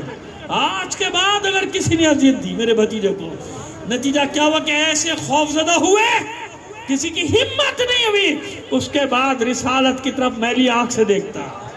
لیکن آئیے اسی کے ساتھ تسلسل میں دوسرا واقعہ. اب کیا کریں؟ شیطانوں کی میٹنگیں بیٹھ گئیں، ہے نا؟ میٹنگ بیٹھتی ہے نا، پہلے ابھی بھی بیٹھتی، پہلے بیٹھتی کیا کیا جائے، کہاں سے پکڑا جائے، کون سا نقطہ اٹھایا جائے. ہم تو سمجھے تھے توہین رسالت پہ پیرس تک جاؤ گے احتجاج کرتے ہوئے. کیا ہوا؟ یہیں پہ دم نکل گیا. اور ہماری دشمنی میں کیسے نکلے تھے؟ کیوں بھائی؟ ہماری دشمنی میں کیسے نکلے تھے؟ ایسا لگ رہا تھا جیسے زمین آسمان ایک کر دیا، چیلوں پہ ساری ہوا نکل گئی. کیا ہوا؟ کیا سمجھ رہے ہو بھائی تم ہمیں؟ 1400 سال ہو گئے یہی دیکھتے ہوئے ہمیں. اتنا آسان نہیں تھا. اگر مٹنا ہوتا نا تو شروع میں مٹ جاتے. اب تو یہ ہو رہا ہے کہ ہم چہروں سے نقابیں ہٹانے کا کام کر رہے ہیں. کل بھی کچھ لوگ اسی کو امیر مانتے تھے. سمجھ گئے نا؟ نام نہیں لینا چاہتا میں ملون کا یہاں سے. کل بھی اسی کو امیر مانتے تھے مگر خواہشیں دل میں مچل رہی تھی. آج موقع ملا، نام لیا نا اس کا نعرہ لگایا تو تم نہیں جیتے، ہم جیتے. کیونکہ ہم کہتے تھے کہ تم یزیدی ہو، چہرے پہ نقابیں تم نے ڈالی ہیں. اس بہانے اتنا تو ہوا کہ چہرے بے نقاب ہو گئے کچھ لوگوں کے. اور ہمارے بھائیوں نے بھی فوراً ہی سمجھ لیا کہ یہ غلطی ہو گئی. بھائی یہ تو یزیدی آ گئے تھے بیچ میں، ہے نا؟ ہمارے بھائی فوراً سمجھ گئے تھے. صلوات بھیجیے محمد آل محمد پر. نہیں بس اب سمجھتے کہ اب میٹنگ بیٹھ گئی، میٹنگ کہ اب کیا کیا جائے بھائی، اب کیا کیا جائے. عاشورہ ہو گیا، اب کیا کیا جائے. چیلم آ رہا ہے، اب کیا کیا جائے، ہے نا؟ میٹنگ بیٹھ گئی، کیا کیا جائے بھائی. یہ ابو طالب اور حمزہ، عباس، یہ سارے آ جاتے ہیں، سارے ہاشمی آ جاتے ہیں. ہم کیا کریں؟ عبد المطلب کی ساری اولاد، پھر ان کے بیٹے، یہ سب آ جاتے ہیں. پھر سب سے بڑھ کر ابو طالب کے بیٹے جعفر، عقیل، طالب. بھائی علی تو چھوٹے ہیں نا، کیا ہے؟ چھوٹے ہیں. یہی تو مشکل ہے سب کی.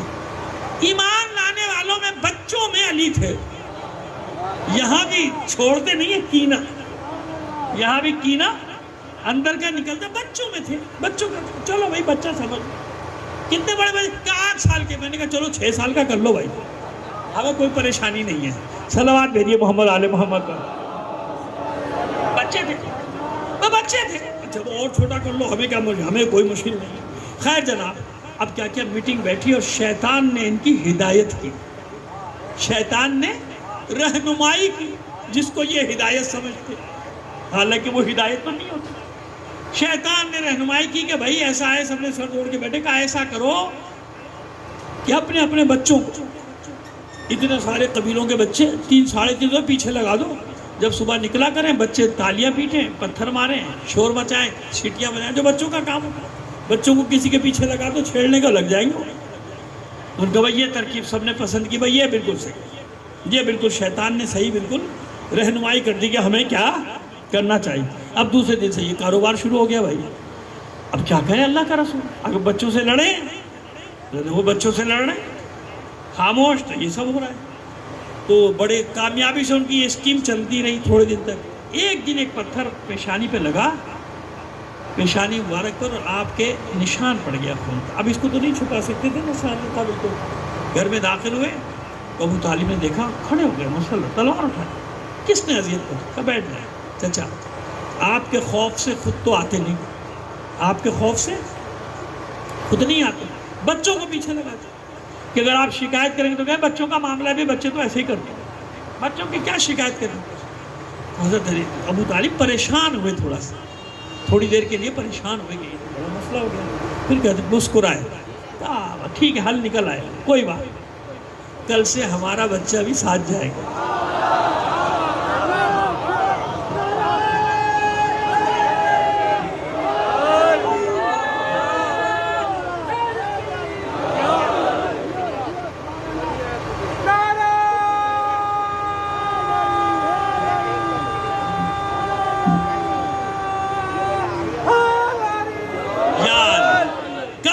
بچہ بھی ساتھ جائے گا. علی کل سے بھائی کے ساتھ جاؤ گا. علی بھی مسکرا دی. بھائی ڈیوٹی مل گئی. آگے لوگ کہتے ہیں نا غزوات پیغمبر، میں نے خود بھی پڑھا تو پہلا غزوہ باضابطہ کہلاتا ہے غزوہ بدر، ہے نا. یہ کیا ہے؟ یہ جو مکے میں ہوا ہے، یہ ہے پہلا غزوہ. جو رسول ساتھ ہو اس کو غزوہ کہتے ہیں نا. رسول ساتھ ہیں، علی نے جنگ لڑی. اس غزوے کا شمار کوئی بھی نہیں کرتا. اور کیسا غزوہ ہے بتاتا ہوں بھی آپ کو. دوسرے دن علی ساتھ جا رہے ہیں، وہ مکے کے بچے سب جمع ہو گئے 10-10 روپے لے کے. واپسی میں چپس لیں گے، اپنا کام کر کے جاؤ، واپسی میں بریانی لیتے جاؤ. اور بریانی پہ جھگڑے بھی دیکھے میں نے سوشل میڈیا پہ.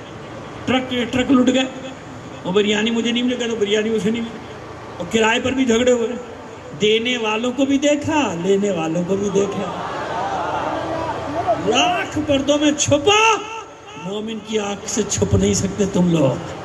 کر کے دیکھ لیا سازشیں، اور کر کے دیکھ لینا، اور کر کے دیکھ لینا، تو دیکھو پھر کتنے ذلیل ہوتے ہو تم، مسلسل ذلیل ہو رہے ہو اور ذلیل ہوگے، پردے کے پیچھے بیٹھ کے سازشیں کرتے ہو ہمارے خلاف، تمہیں معلوم ہی نہیں کہ ہم ان سازشوں کو ناکام بنانے والا ہمارا بھی پردے غیبت میں ہے۔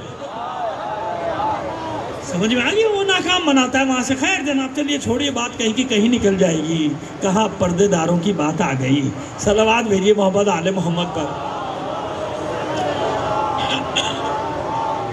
وہ 300-350 کرائے کے گوری لے، جن کو پیسے دو کہیں بھی لڑانے لے جاؤ، پیسے دو کہیں بھی لڑانے۔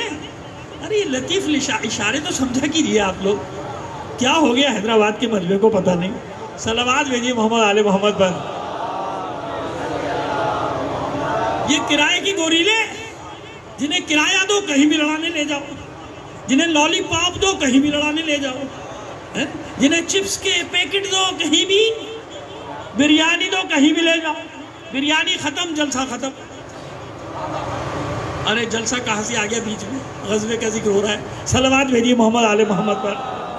اچھا جناب آئیے، 300-350 بچے اکھٹا، لیکن آج دیکھا علی ساتھ ہے، پہلے جھجکے لیکن پھر کہو ہم 300-350، علی اکیلا، علی اکیلا، ہم 300-350 گھیر لیں گے، گرا دیں گے۔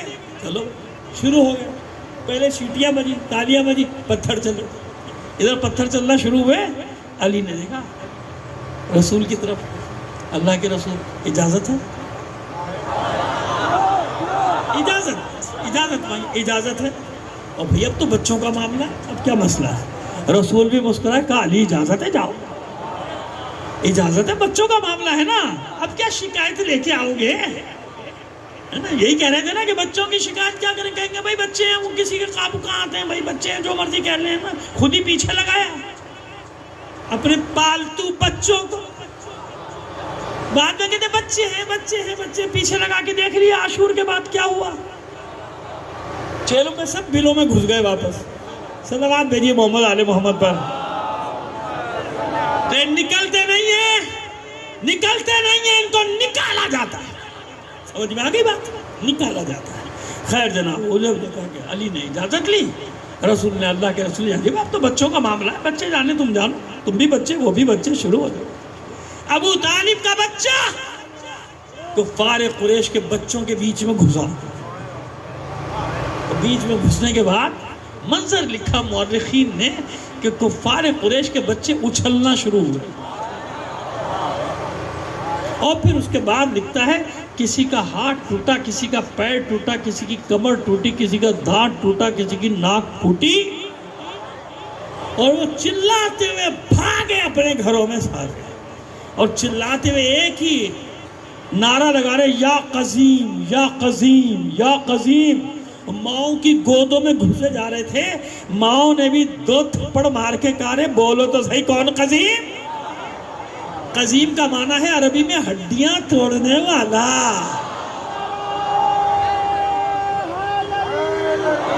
تو یہ میرے اور آپ کے مولا علی کا اعزاز ہے کہ جہاں اتنے سارے لقب ملے، ایک مار کھانے والوں نے بھی دیا۔ القزیم بھی علی کا ایک لقب ہے، ہڈیاں توڑنے والا، یہ انہوں نے لقب دیا تھا جن کی ہڈیاں توڑی تھی علی نے۔ گھس گئے ماں کی گودوں میں، قزیم قزیم کرتے، ماں نے بھی ہاتھ مارے، کون قزیم؟ کس نے ہڈیاں توڑی تمہاری؟ کس نے یہ حال بنایا؟ اب چلا چلا کر کے علی علی علی،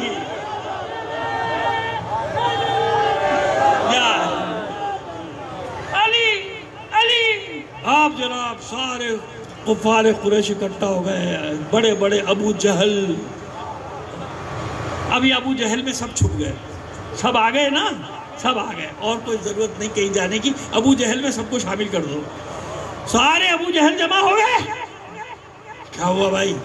چلو سب جمع ہو جاؤ، یہ کیا کیا؟ ابو طالب کے بیٹے نے ہمارے بچوں کی ہڈیاں توڑ دی. کہا میرے بچے کی ٹانگ ٹوٹ گئی، میرے بچے کا پیر ٹوٹ گیا، پنجہ مڑ گیا، ہاتھ ٹوٹ گیا، کونی ٹوٹ گئی، انگلیاں ٹوٹ گئی، کوئی کہتا میرے اس کے ناک پھوٹ گئی، دانت ٹوٹ گئی. یہ سب ہو رہا ہے. اور یہ اتنا مستند واقعہ بتا رہا ہوں کہ ان میں سے ایک مار کھانے والا احد میں علی کے سامنے آیا تھا. جب احد میں علی کے سامنے آیا تو بھاگا پیٹ پھیر کے، اور ایک کہتا ہوا بھاگا قزیم قزیم، یہ وہی ہے جس نے بچپن میں میری ہڈیاں توڑی تھی.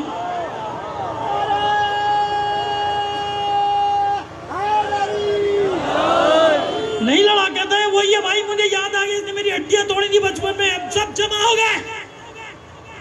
چلو ابو طالب کے پاس. کیسے اس کے بچے نے ہمارے بچوں کی ہڈیاں توڑی. تو جو دو چار عورتیں کا کہاں جا رہے ہو، بیٹھ جاؤ پہلے آرام سے، یہیں بیٹھو. کیا کہو گے ابو طالب سے؟ تمہیں نے تو یہ اصول بنایا تھا کہ بچوں کی بات ہے بھائی کیا کریں. تو ابو طالب بھی کہتے ہیں میں بچے ہیں، کچھ بھی کر سکتے. ابھی یہ بتاؤ شکایت کیا کرو گے کہ ابو طالب تیرے ایک نے ہمارے اتنے ساروں کا کریا کرم کر دیا. صلوات بھیجیے محمد علی محمد پر. تیرے ایک نے سب کا ستیہ ناش مار دیا. یہ دفاع کرنے والا اب سمجھ میں آیا کہ کیوں یہ اندر کا بغض، یہ اندر کا عناد، یہ اندر کی دشمنی علی سے دشمنی کس سے نکالی جائے؟ علی کے بابا سے. جب علی کے بابا کو کافر کہنا پڑا تو کیا کرنا پڑا؟ پھر مجبور ہو کے انہیں سب کو کافر بنانا پڑا، اور اپنی آخرت کا بھی خیال نہ کیا کہ حضور کے آباء و اجداد کو کافر بنا کے اس کی شفاعت کی امید رکھتے ہیں. عاشقان رسول، صرف ایک بات، آخری بات مجھے بتا دو، سب کو یہ سوال چھوڑ کر جا رہا ہوں. جس سے عشق ہوتا ہے نا، اس کی ہر چیز سے عشق ہوتا ہے. ایسے ہی ہے نا، یہ اصول ہے عاشقوں کا اصول، چاہے وہ عشق مجازی ہو چاہے وہ عشق حقیقی. اور عشق حقیقی تو اور بھی آگے کا ہے.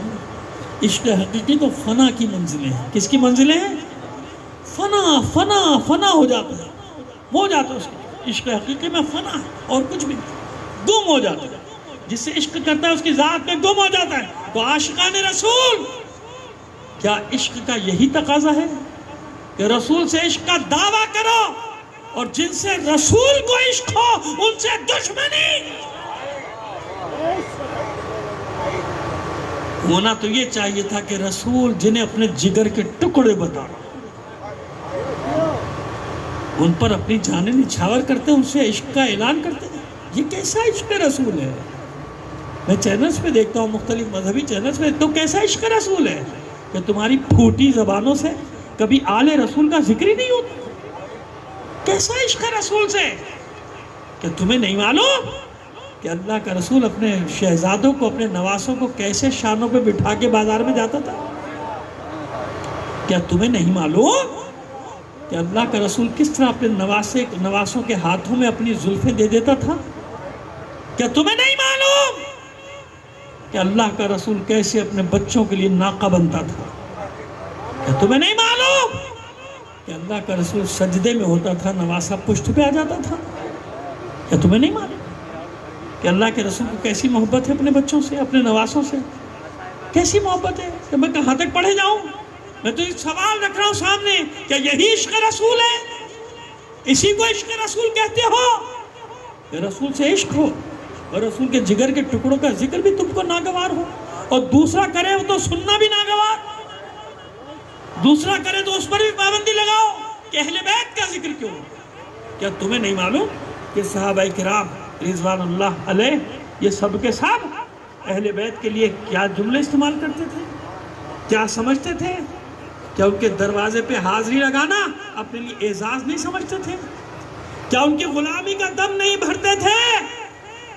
کیا سب یہ جانتے نہیں تھے کہ یہ وہی رسول کی اولاد ہے، آل رسول، جس کے لیے حضور نے فرمایا تھا انہم منی وانا منہم، یہ مجھ سے ہیں میں اللہم والی من والاہم وعادی من آداہم. اے میرے اللہ، اسے محبت کرنا جسے محبت کرے، اسے دوستی رکھنا جسے دوستی رکھے، ان سے دشمنی جن سے دشمنی. جو ان سے دشمنی کرے تو ان سے دشمن ہو جا، جو ان سے دوستی کرے تو ان کا دوست ہو جا. ایسا ہی ہے. لہذا غور کر لینا میری بات پہ، کیسے اللہ نے اس گھر کو اپنی پناہ قرار دے دیا. الم یجد کا یتیمن فآویٰ، سنتے رہتے ہیں آپ نے سورہ ضحیٰ کی اس آیت کے ضمن میں. اے حبیب، ہم نے آپ کو یتیم پایا تو کیا ہم نے آپ کو پناہ نہیں دی؟ کہاں پناہ دی؟ ہم نے آپ کو آغوش نہیں دی؟ ہم نے آپ کو آنگن نہیں دیا؟ دیا ہے نا. تو دیکھو نا، یہ کس کی آنگن، کس کا آغوش، کس کی پناہ ہے جسے اللہ اپنی پناہ قرار دے. کیا میرا اللہ کسی کافر کی پناہ کو اپنی پناہ قرار دے سکتا ہے؟ کسی کافر کے آنگن کو اپنا آنگن، کسی کافر کی آغوش کو اپنی آغوش؟ یہ ہے ابو طالب کا مقام. اگر قرآن سے تلاش کرنا چاہو گے کہ یہ وہ ہے جس کی پناہ کو پروردگار کہہ رہا ہے میری پناہ ہے، میری پناہ. دنیا کے ظالم حکمرانوں کو ذل سبحانی کہنے والوں، ذل الہی کہنے والوں، یہ تمہارے لیے ذل الہی ہے، اللہ کا سایہ ہے. یہ تمہارے لیے ذل سبحانی ہے، یہ تمہارے لیے عالم پناہ. یہ آج کے دور کے یزید، یہ ظالم حکمران، یہ تمہاری عالم پناہ. اور جس کو اللہ فرما رہا ہے کہ میری پناہ، جس کو اللہ کہہ رہا ہے، جس کو ذل الہی کہنا چاہیے، جس کو عالم پناہ کہنا چاہیے، جس کے آنگن میں رسالت محفوظ، اپنے بچوں کو قربان کرنا. ہر رات اپنے ایک بیٹے کو سلاتا ہے کہ دشمن حملہ کرے تو میرا بیٹا قتل ہو جائے، رسول بن جائے. اور یہاں تک نہیں، وہاں تک چلے جاؤ، کربلا تک چلے جاؤ. ابو طالب سے کیے ہوئے عہد و پیمان کو کیسے نبھایا اس کی اولاد نے. کربلا میں کٹ رہی ہے نا اس کی اولاد. جب دنیا سے جا رہا تھا نا ابو طالب، جب دنیا سے جا رہے تھے، تمام ہاشمیوں کو جمع کیا تھا ابو طالب. اور جمع کرنے کے بعد فرماتے تھے کہ دیکھو، دیکھ رہے ہو نا کہ میں نے کس طرح دفاع کیا ہے اپنے بھتیجے کا. مجھ سے وعدہ کرو کہ تم ایسے ہی دفاع کرو گے اللہ کے رسول کا، میرے بھتیجے کا، میرے بیٹے. ایسے دیکھو، مجھ سے عہد کرو، میں تم سے عہد دینا چاہتا ہوں. سب نے عہد کیا کہ اپنی جان، مال، اولاد سے گزر جائیں گے. کہنا آسان ہے، کروڑوں لوگ دنیا میں یہ کہتے ہیں، ایک ارب سے زیادہ لوگ یہ کہتے ہیں کہ ہمارا جان، مال، اولاد سب قربان. تاریخ تو اٹھا کے دیکھو کہ کس نے یہ عہد و پیمان پورا کیا. عبیدہ ابن حارث، حضور کے سگے چچا زاد بھائی، پہلا شہید وہ یہ، گھر کا، باہر کا نہیں ہے کوئی. تو عبیدہ ابن حارث زخمی ہو کر آئے ہیں، بعد میں شہید ہو گئے. حضور نے زانوں پہ سر رکھا ہے، آنسو ٹپکے. عبیدہ ابن حارث نے آنکھیں کھول کر مسکرا کے کہا تھا کہ اللہ کے رسول، میں نے حق ادا کیا، میں نے حق ادا کیا. حضور کے آنسو ٹپکے ہیں اور رخسار پہ گرے عبیدہ ابن حارث کے. حضور نے بوسہ لے کے کہا، ہاں میرے بھائی، آپ نے حق ادا کر. تو اطمینان کا سانس لیتے کہتے کاش آج ابو طالب زندہ ہوتا. حضور کو ٹوک دینا چاہیے تھا نا کہ عبیدہ، کہ آپ کافر کا نام کیوں لے رہے ہیں؟ ٹوکا نہیں، کیونکہ جانتا ہے اللہ کا رسول، تو معلوم ہے اس کو ضرورت نہیں ہے. لہذا عبیدہ ابن حارث کہتے کاش ابو طالب زندہ ہوتا اور دیکھتا کس طرح ہم نے اس سے کیے ہوئے عہد و پیمان کو پورا کیا. ہم نے اس سے وعدہ کیا تھا. آج وہ دیکھ لیتا کہ ہم اپنے بیوی بچوں سے، جان سے گزر گئے، لیکن ہم نے دشمن کو محمد تک پہنچنے نہیں دیا. دشمن کو محمد تک پہنچنے نہیں دیا. یہ ہے عبیدہ ابن حارث. سمجھ میں آ رہی ہے؟ یہ عہد لیا تھا آخری وقت میں عہد. یہ عہد کہاں تک جا رہا ہے؟ قیامت تک. اولاد ابو طالب جب اسلام پر وقت پڑا، انصاف سے بتاؤ کون لڑ رہا ہے؟ آج انہی لوگوں کے خلاف وہی حالت ہے. نسبت اوسط نکالو کہ وہی کربلا والی ہے. 72 کے مقابلے میں ہزاروں آج بھی ہوئی.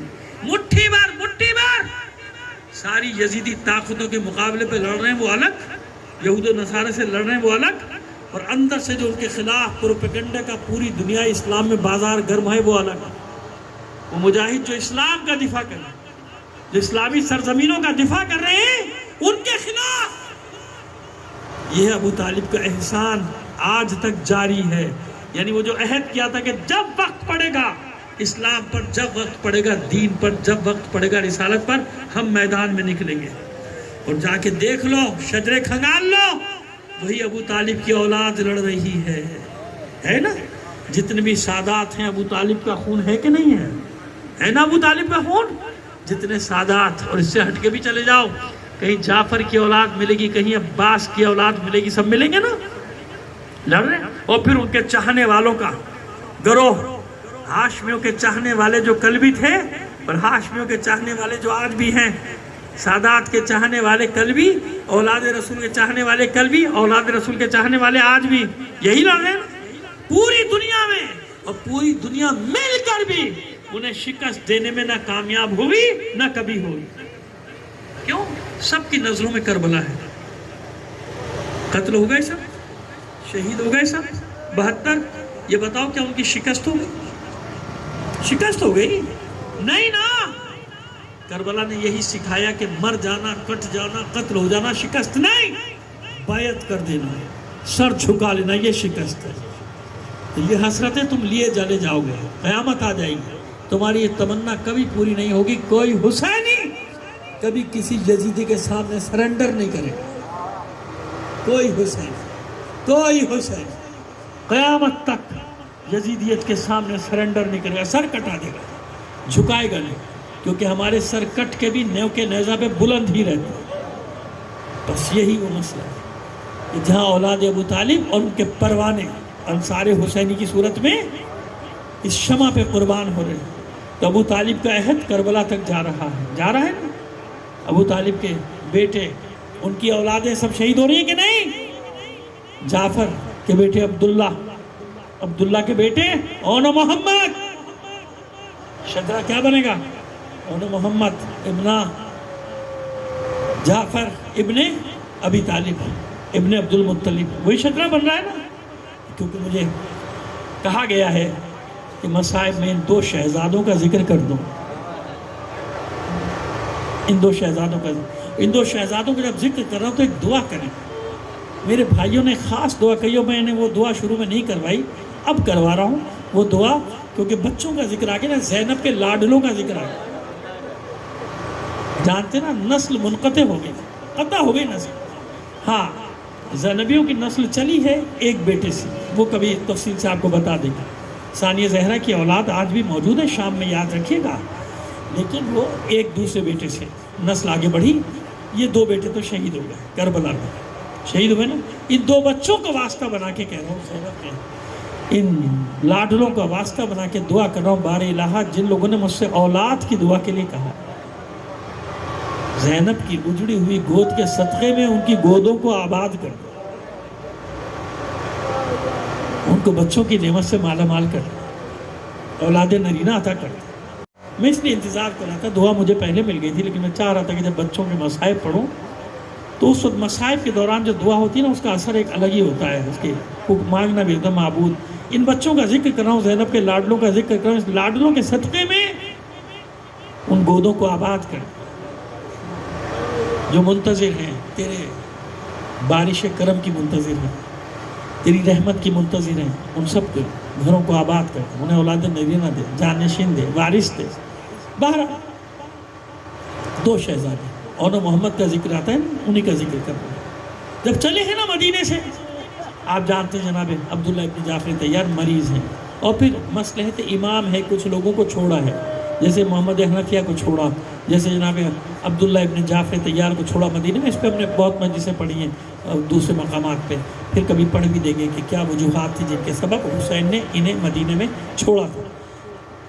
چلنے لگے نا، جناب عبداللہ نے ثانیہ زہرا کو وصیت، دیکھیں مجھے لگ رہا ہے کہ یہ وہی سفر ہے حسین کا جس کے بارے میں ہم سنتے چلے آ رہے ہیں۔ اگر کبھی ایسا وقت آ جائے تو کوئی رکنے کی ضرورت نہیں، ہچکچاہٹ کی ضرورت نہیں، دونوں بچوں کو میدان میں بھیجیے گا، ایک آپ کی طرف سے جائے گا، ایک میری طرف سے جائے گا۔ جو اپنے بچوں کو قربان کر رہا ہو اس کے بدگمانی پیدا ہو جائے، یہ عجیب بات ہے، بعض لوگ بدگمانیاں پیدا کرتے ہیں۔ جو اپنے بچوں کو لینے کے جائیے، ایک میری طرف سے ایک آپ کی طرف سے قربان ہو جائے۔ یہ دونوں شہزادے شب عاشور جب طے ہو گیا کہ جنگ ہوگی، اب کوئی اور راستہ نہیں، جنگ ہونا ہی ہونا، جنگ ہوگی۔ ثانیہ زہرا نے دونوں شہزادوں کو بلایا اپنے خیمے میں، دونوں شہزادے آئے اور جیسے کہ انداز ہوتا ہے بچوں کا، ماں بیٹھی ہیں فرش پہ، ایک بچے نے اس زانو پہ سر رکھا، ایک بچے نے دوسرے زانو پہ۔ ماں دونوں کی پیشانیوں کو بوسہ بھی دے رہی ہے، اپنے ہاتھوں سے دونوں شہزادوں کے بالوں میں کنگھی بھی کر رہی ہے،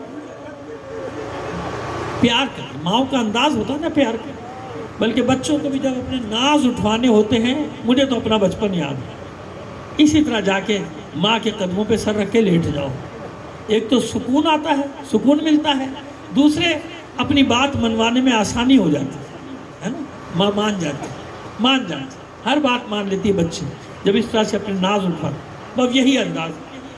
لیکن آج ماں اپنی بات منوا رہی ہے۔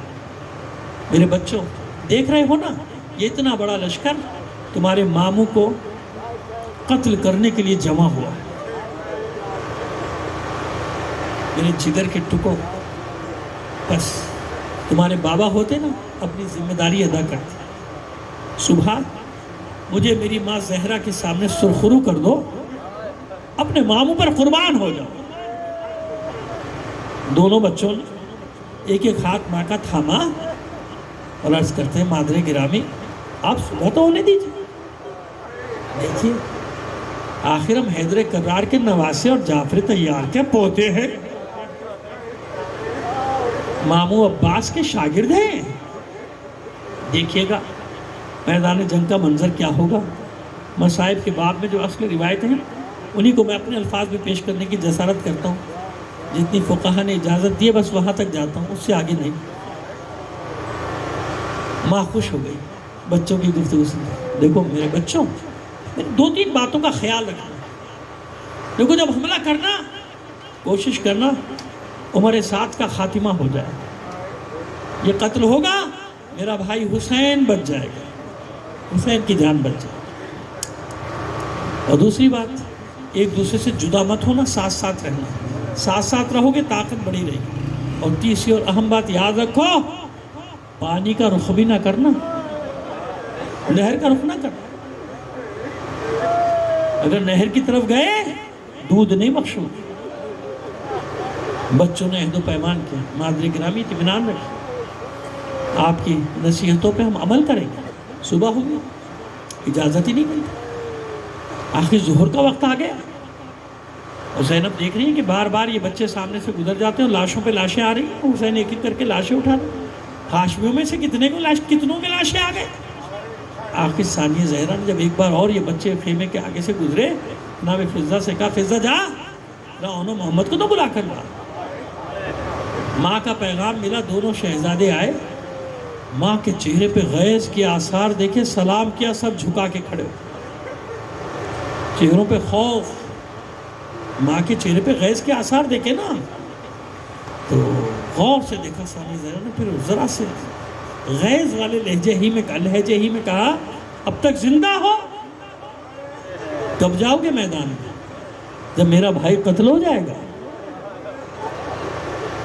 جب جاؤ گے تو میرا بھائی قتل ہو جائے گا۔ دونوں بچوں کے آنسو گرنے لگے آنکھوں سے۔ مادر گرامی ہم پہ ناراض نہ ہو، ہم پہ غصہ نہ ہو، ہم کتنی ہی بار ماموں کی خدمت میں جا چکے ہیں مگر ہمیں اجازت نہیں ملی، آپ اجازت دلوا دیجیے۔ غصہ کم ہو گیا ثانیہ زہرا، اچھا یہ بات ہے میرے بچوں، فضہ ذرا ماں جائے کو میرا سلام تو کہہ دو۔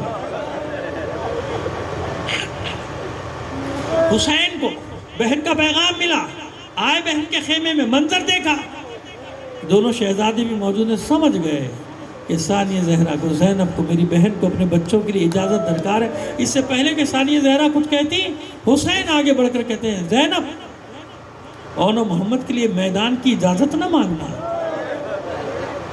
انہیں میدان میں جانے نہیں دوں گا، بھلا ہو سکتا ہے کہ کوئی بھائی اپنے ہاتھوں سے اپنی بہن کا گھر اجاڑ دے، اپنی بہن کی گود اجاڑ دے۔ اتنا سننا تھا، ثانیہ زہرا کی آنکھیں بھی اشکبار ہو گئی، بھیا ایسا نہ کر، ایسا نہ کر، میری مجبوری بھی تو دیکھو، انصاف سے بتاؤ میرے بھائی، اگر قیامت کے دن میری ماں زہرا نے پوچھ لیا زینب اپنے بچوں کو بچا لیا، میرا بچہ قتل ہو، پھر زینب کیا جواب دے؟ مجھے میری ماں زہرا کے سامنے سرخرو ہونے سے نہ رو، میرے بچوں کو جانے دو۔ آخر اجازت ملی، دیر تک حسین دونوں شہزادوں کو گلے سے لگا کے روتے رہے۔ خیمے سے باہر نکلے، ایک کی باگ تھامی علی اکبر نے، ایک کی باگ تھامی عباس نے، دونوں کو حسین نے سوار کرایا اپنے اپنے گھوڑوں کو۔ دونوں شہزادے گئے، رجس پڑی، جو نہیں جانتا وہ جان لو، ہم حیدر کرار کے نواسے اور جعفر طیار کے پوتے، جس نے انہیں جنگ کرتے نہیں دیکھا آؤ ہمارے مقابلے میں۔ ایک ایک کر کے آتے تھے، کسی کو اون جہنم پہنچاتا تھا، کسی کو محمد۔ جب درجنوں لوگ قتل ہو گئے تو چلا کر کہا عمر ابن سعد نے کیا کرتے ہو؟ ایک ایک کر کے جاؤ گے پورا لشکر کاٹ کے پھینک دیں گے دونوں، حملہ کرو۔ ایک بار حملہ ہوا اور ادھر سے زینب کے شیروں نے بھی حملہ کیا، اور زینب کے شیروں کا حملہ ایسا تھا کہ لشکر سامنے سے دوڑ، اور بچے ماں کی نصیحت کانوں میں گونج رہی ہے، پہنچ گئے عمر ابن سعد کے خیمے تک۔ بچے پہنچے اور پشت خیمہ سے نکل کر بھاگا، اور بھاگتے بھاگتے کہتا جاتا ہے دو نوجوان تمہارے قابو میں نہیں آتے۔ بھاگتے ہوئے سپاہی کہتے کہ جنہیں تو دو نوجوان کہہ رہا ہے ذرا ان کے وار کرنے کا انداز تو دیکھ، تلوار کی کاٹ تو دیکھ، یہ عام انسان نہیں، حیدر کرار کے نواسے ہیں، یہ جعفر طیار کے پودے، دیکھ تو صحیح کس طرح انہوں نے بدر و احد کے نقش و نگار کھینچ دیے۔ تو بھاگتے بھاگتے چلا کر کہتا ابن سعد اچھا قریب نہیں جا سکتے، ایسا کرو دور سے تیروں کا میں برساؤ۔ اب دونوں بچوں کے سامنے کوئی نہیں، تیروں کا میں برس رہا ہے، لڑنے والا کوئی نہیں سامنے۔ آخر دونوں شہزادے تیروں سے چھلنی ہو گئے۔ جب تیروں سے چھلنی ہوئے ابن سعد نے حکم دیا حملہ کرو اور دونوں کو ایک دوسرے سے جدا کرو۔ دستوں پہ دستے، رسالوں پہ رسالے حملہ آور ہوئے۔ بہت کوشش کی دونوں بھائیوں نے ساتھ رہنے کی، لیکن نہ رہ سکے، درمیان میں لشکر حائل ہو گیا۔ اون محمد اون کو آواز دیتا رہ گیا۔ پہلے چھوٹا بھائی اپنی سواری سے گرا، گرتے گرتے آواز دی بھائی میری خبر لے، لیکن بھائی کیسے خبر لیتا، بھائی تو خود ڈگمگا رہا تھا۔ کچھ دیر کے بعد بڑا بھائی بھی گرا گھوڑے سے، آواز دی یا خالہ ادرکنی، اے مامو جان ہماری خبر لیجئے، ہم نے آپ پر اپنی جان قربان کر دی۔ پس عزاداران حسین یہ آواز سن کر حسین، عباس، علی اکبر سب دوڑے رن کی طرف، دونوں شہزادوں کے پاس پہنچے۔ ابھی کچھ رمق جاں باقی ہے، ایک کو حسین نے اٹھایا، ایک کو عباس نے اٹھایا، خیمہ گاہ کی طرف لے کر چلے۔ فضہ نے خیموں میں اعلان کیا بیویو زینب کے خیمے میں جمع ہو جاؤ، زینب کے لاڈلے آ رہے ہیں۔ زینب نے جب یہ سنا سجدہ شکر میں چلی گئی، معبود اس کنیز کی یہ قربانی قبول کر لے۔ دونوں کو لے کر آئے، اہتمام ہوا، خیمے میں لٹا دیا فرش پر۔ ثانیہ زہرا انہیں اطمینان سے اپنے بچوں کو دیکھا، ابھی کچھ جان باقی تھی۔ فضہ سے کہا اماں فضہ ایسا انتظام کر دے کہ میں اپنے بچوں سے کچھ گفتگو کر لوں۔ جب بس انتظام کیا گیا، اب وہی رات کا منظر، دونوں شہزادے لیٹے ہوئے فرش پہ، درمیان میں ثانیہ زہرا، ایک ہاتھ اون کے سینے پر، ایک ہاتھ محمد کے سینے پہ، مگر جسم سے خون اتنا بہ چکا ہے کہ بچوں کے ہاتھوں میں اب طاقت نہیں کہ آگے بڑھ کر اپنی ماں کے ہاتھ کو تھام لے۔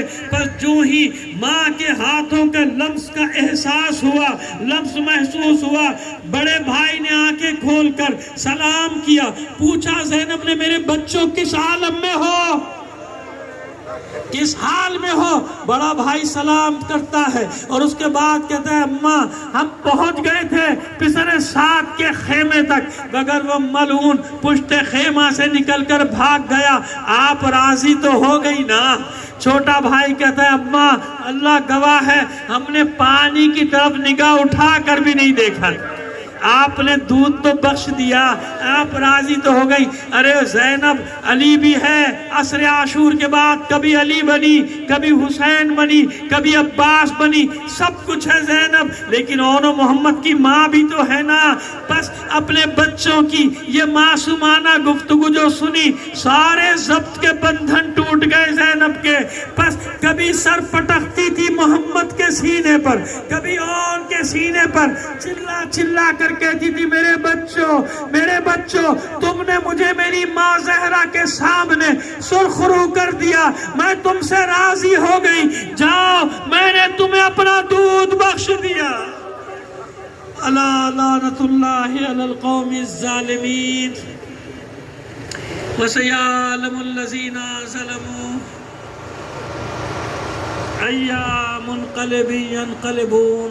باری لہا بحق محمد و آل محمد ہمارے اس قلیل عمل کو قبول فرمائے، اپنی حاجات اپنے امام زمانہ کے توسل سے تیری بارگاہ میں پیش کرتے ہیں۔ دنیا میں جہاں کہیں بھی مومنین آباد ہیں، ان کی جان و مال، عزت و آبرو کی حفاظت فرما۔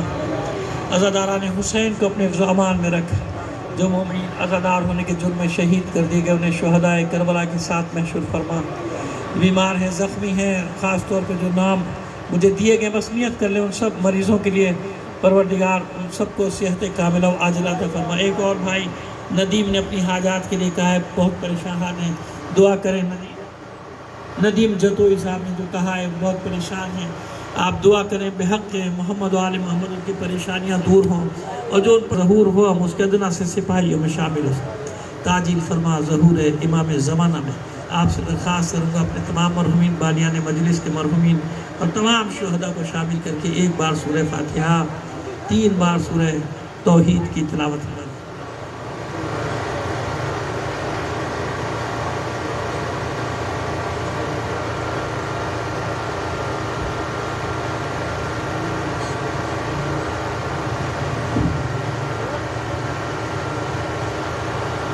اور بہرحال مجھے خوشی ہوئی کہ یہاں اکثریت جو ہے ماشاءاللہ ماسک لگا کے بیٹھی ہوئی ہے، جو نہیں لگائے ہوئے ان سے بھی گزارش کر رہا ہوں کہ اپنے آپ بہت بہادر ہیں، اپنے لیے نہ صحیح دوسروں کے لیے احتیاط لگائی۔ اور شروع میں تلخی ہو جاتی ہے، میں ممبر میں بیٹھتا ہوں کوئی کچھ کہتا ہے تو ڈانٹ واٹ دیتا ہوں، تو بھائی اپنا بڑا بھائی سمجھ کے معاف کر دینا، میرا مزاج یہ سب جانتے ہیں۔ صلوات بھیجیے محمد علی۔